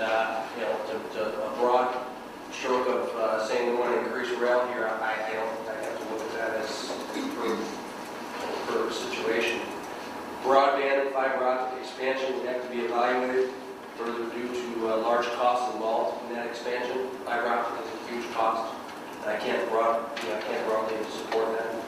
And the other thing it talks about is involvement in expansion of higher educational facilities. Why would we want to be involved in that? I just not quite sure I support that either. And then incentives for attracting manufacturing, such as broad risky incentives, may not be the best way to attract manufacturing. It talks about on page 10, there's a statement about use the same factors that attracted such current businesses as Menards, Plano Molding, and Caterpillar. Well, times have changed, and our financial positions have changed, and I'm not so sure what incentives attracted them, and I don't know if I want to support any sort of incentives that may want to attract future businesses in the same manner. So once again, I have to look at that. I just can't broadly support a resolution like that. These are different times, and obviously risky incentives at the taxpayers' expense might be something we want to look at here. But overall, my thoughts on this resolution. Yorkville already pays a large sum to the YEDC to attract businesses in Yorkville from all over the county and the state. Why does Yorkville have to officially sign a resolution broadly supporting a large variety of things that we may not all agree on? Yorkville already does all of this through the YEDC and pays a huge sum to do this. I feel this plan is a county plan. It doesn't need a resolution by Yorkville to work with the county to attract good businesses and implement a sound economic development plan. And that's how I feel about this. I don't think that we have to resolve all of us together on this plan. We're already working with the county. We already have a YEDC that's doing that. So I'm not sure why we have to all resolve on a resolution that has components that we may not all agree on. That's just my thoughts. Any other comments or questions? I do think I agree with George on many of the comments he has made. And then reading what they want us to attract, I think one of the last things we need to attract would be more banks. I mean, we've got banks on every corner, and that's in here. And I don't agree that we should be a part of this. Anyone else? So really the only question I had, Mr. Mayor, was, what's the upside of passing this and what's the downside of not passing it? That's really when I first read it. I thought to myself, is this just another thing that really doesn't matter which way it goes, one way or the other? I mean, seriously, it doesn't bind us, it doesn't commit us to anything. It's just, I don't know, it just looked like business when I reviewed it. And I just need to know, if we approve this, does it commit us to anything? If we disapprove it, does it affect our future ability to do anything? I would say no. I think it's just a resolution of support, just like we did with the people who were up here for Kendall now, or Protect Kendall now, or any other thing that you need the whole county or community to work together towards. We're supporting economic development in the county, more or less. It's not committing us to support the Free Parkway. It's not committing us to anything. So in essence, yeah, busy boys. Well, and I think with that said, I think I'll vote to support it. I agree. I don't agree with everything in it. I think it's going to be impossible for different governmental agencies to come up with a study that every single body agrees on every single point. But out of deference to Chairman Kolko, who has been very good to this board, and I think we want to improve our relationship with Mr. Kolko and the rest of the county board, and it does not commit us to anything. And I agree with you, George. Things in there I don't agree with. I'm still going to vote yes to approve it to hopefully move forward. Yeah, one of my concerns in there, it's a beautiful written plan, but it's kind of a lot of, to me, duplication services. And there are things that can cost us more money. I don't know if it'll be enough or I won't support it tonight, but we've got to be careful we don't expand this EDC county department into, there's one person doing it now, supposedly it's a county worker already, but you can just see where this goes in government sometime. Sure. If it expanded, extra people, we're going to be paying more, like everybody's talking about taxpayer dollars, that's just going to pay for. So as long as they're just out trying to work for the whole county and they're not going to expand, what it's gonna cost, and if they spend money on their budget, then there's less to kick in, they can't knock everything up, so those are my only thoughts. You're right, I think we got to make sure a little bit of faith to work with them. You know, it's good for the county, it's good for your, Carl, can I just have you pause for a minute, take only one thought of mine about this resolution, because it's a linchpin. And that linchpin is, you know what, City of Yorkville, you resolved to support this. And why now are you not helping us? Why now are you not supporting the Prairie Parkway or this fiber optic expansion or these banks? And that might come back to haunt you. Well, my other response to that would be that we're supporting the county in a theoretical point here. It's in theory. When the rubber meets the road and they come forward with a specific proposal and a specific point that they're now asking for a specific commitment, I don't think they can expect this council or any future council to say, well, you approved a 15-page PowerPoint presentation with a couple little graphs, so now you must approve it beyond the hook with this money. If they think that's where we're consensus to, I think they have an unrealistic expectation. I mean, when any of this comes to fruition and they bring over a proposal on one specific aspect of this plan, then we'll have to make that individual decision if it's something the county wants to be involved with and pay into. And I don't think that in any way we're committing this city or taxpayer dollars to a generic, broad-based idea, because 90% of the stuff in here I agree with. I don't agree with some of the same issues that you pointed out. Voting against it, then, am I saying I don't agree with the 90% that I do? So, I mean, the argument can go either way. But you know, Carla, why resolve to a plan where you don't support everything? Again, it's a plan. I mean, we have a comprehensive plan for the city that I'm sure every alderman here can find something that they disagree with. You know, it's a plan. Right, so why not let them have their own economic development plan, and we all don't have to resolve to something we may not agree on. Agreed. So it's probably you're welcome to vote no. If there's anything else, I'd call for a vote. Roll call, please. Munns? Aye. Bilszewski? Aye. Gilson? Nay. Teeling? Aye. Funkhauser? Aye. Cott? Aye.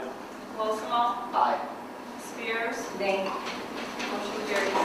And no public safety committee report, no admin committee report. Park board.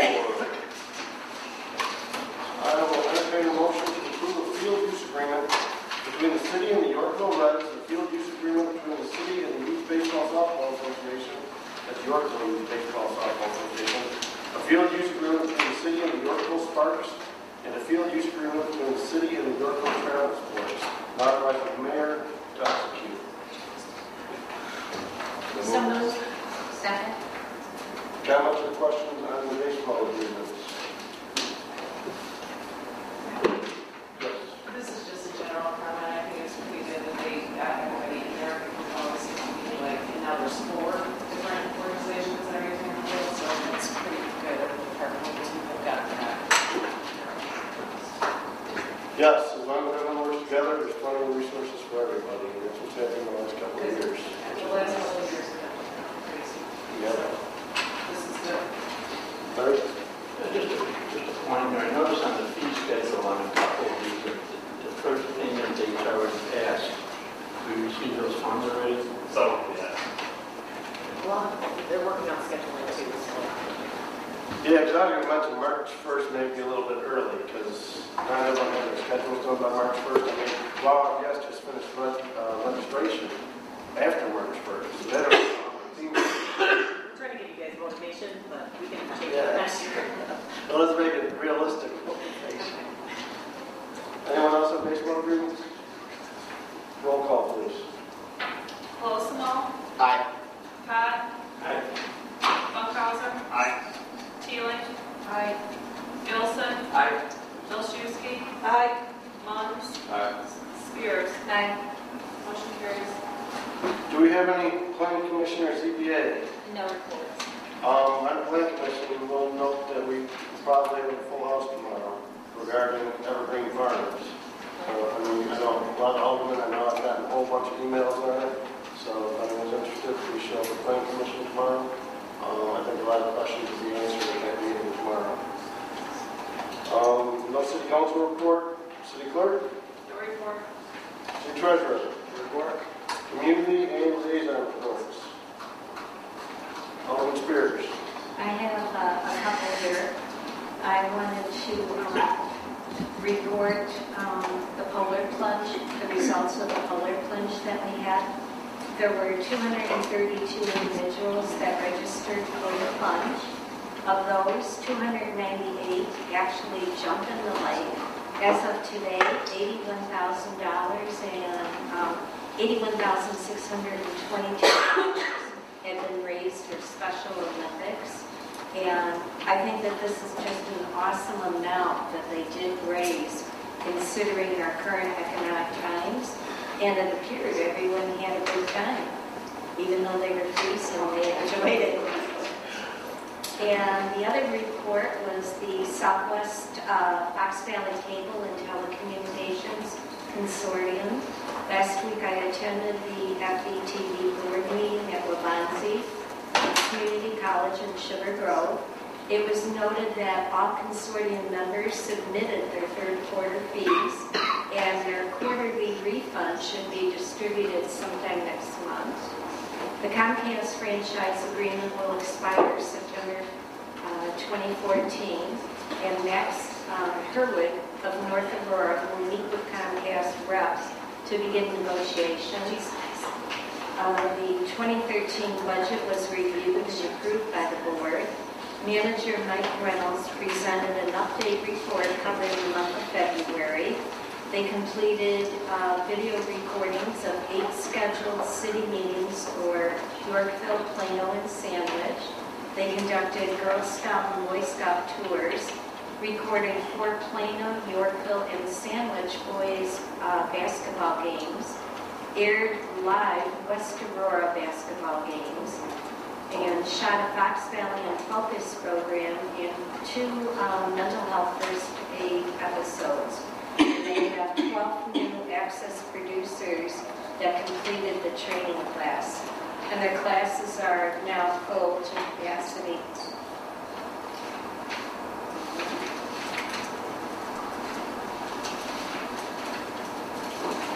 Well, I think that's all I have. That's it. Thank you. I have a couple questions.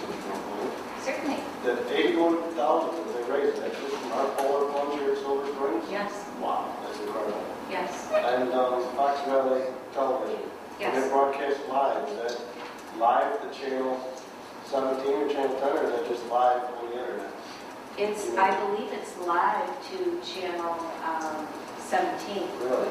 Yes. Okay. What they're doing is they're working with the high school, and then they're doing it, they are televising it live. Now, the other ones that they have are being televised Wednesdays.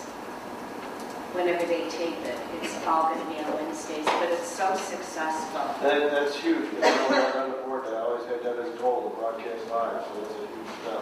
And possibly we should work on baseball. Yeah?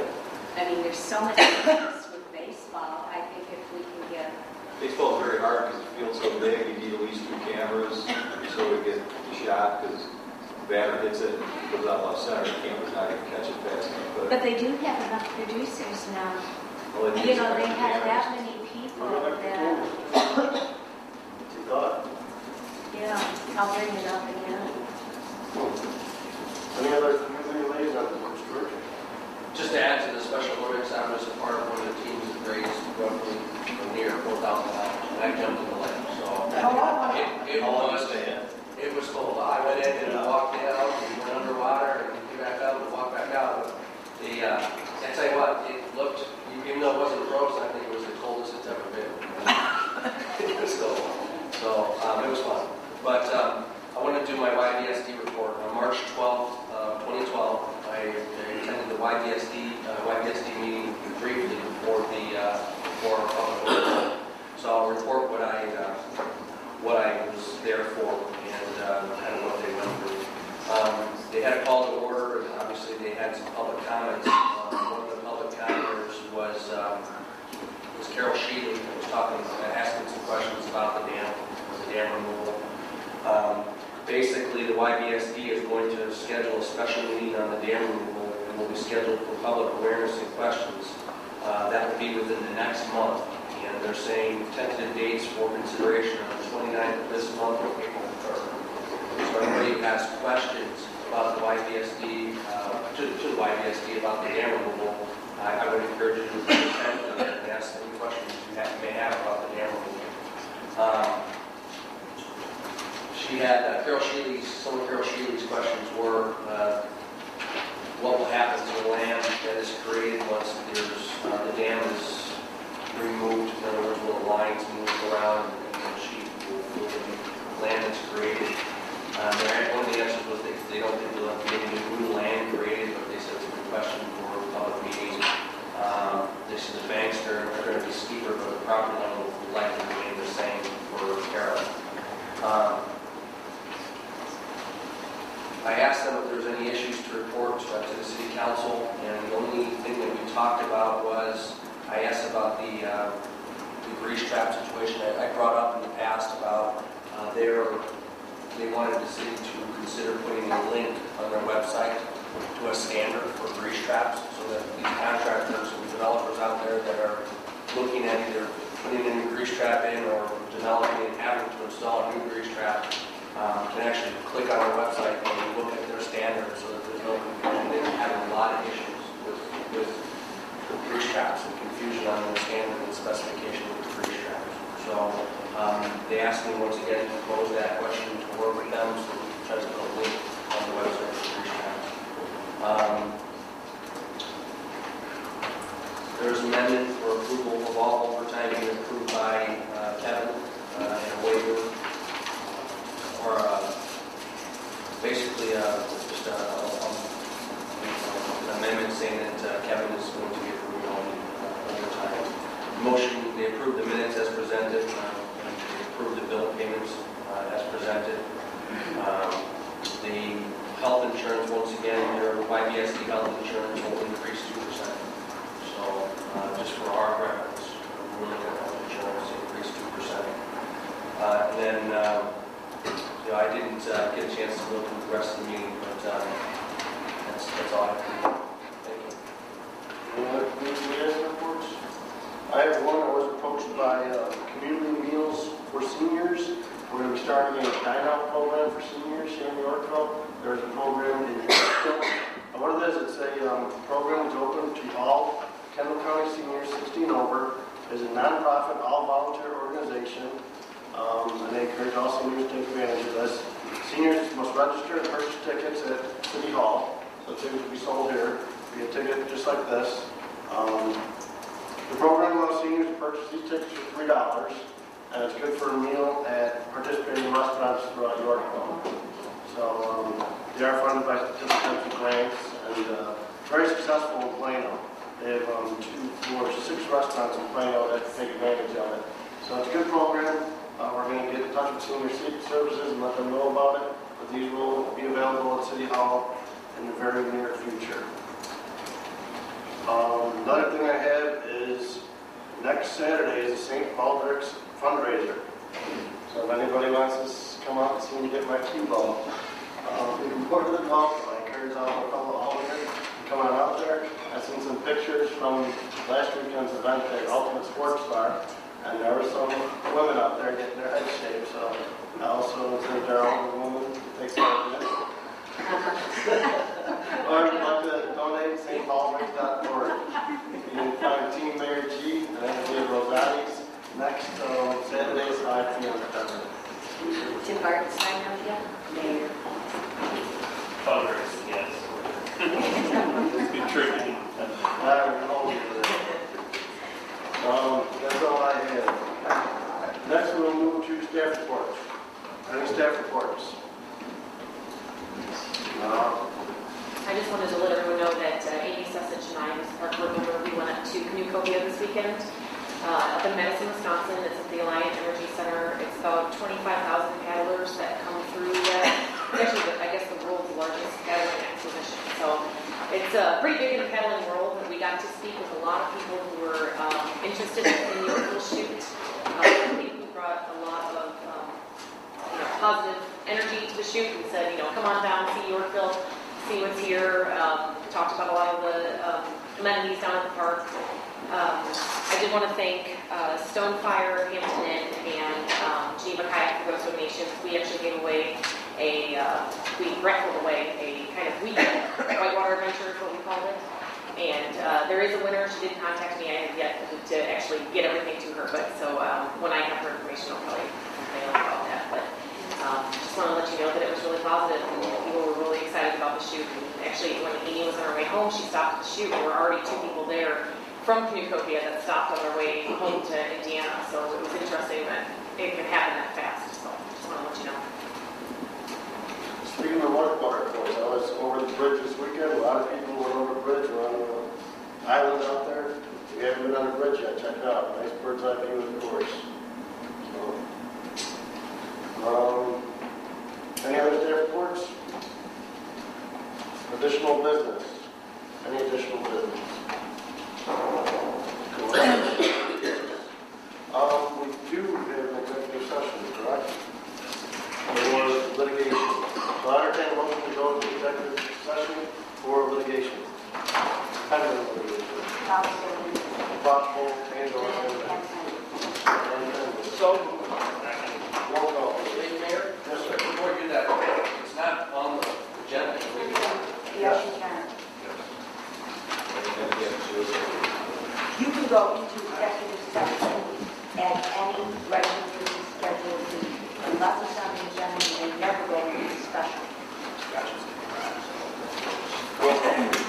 Scott? Aye. Von Krauser? Aye. Teeling? Aye. Wilson? Aye. Wilczynski? Aye. Lund? Spear? Aye. I was going to say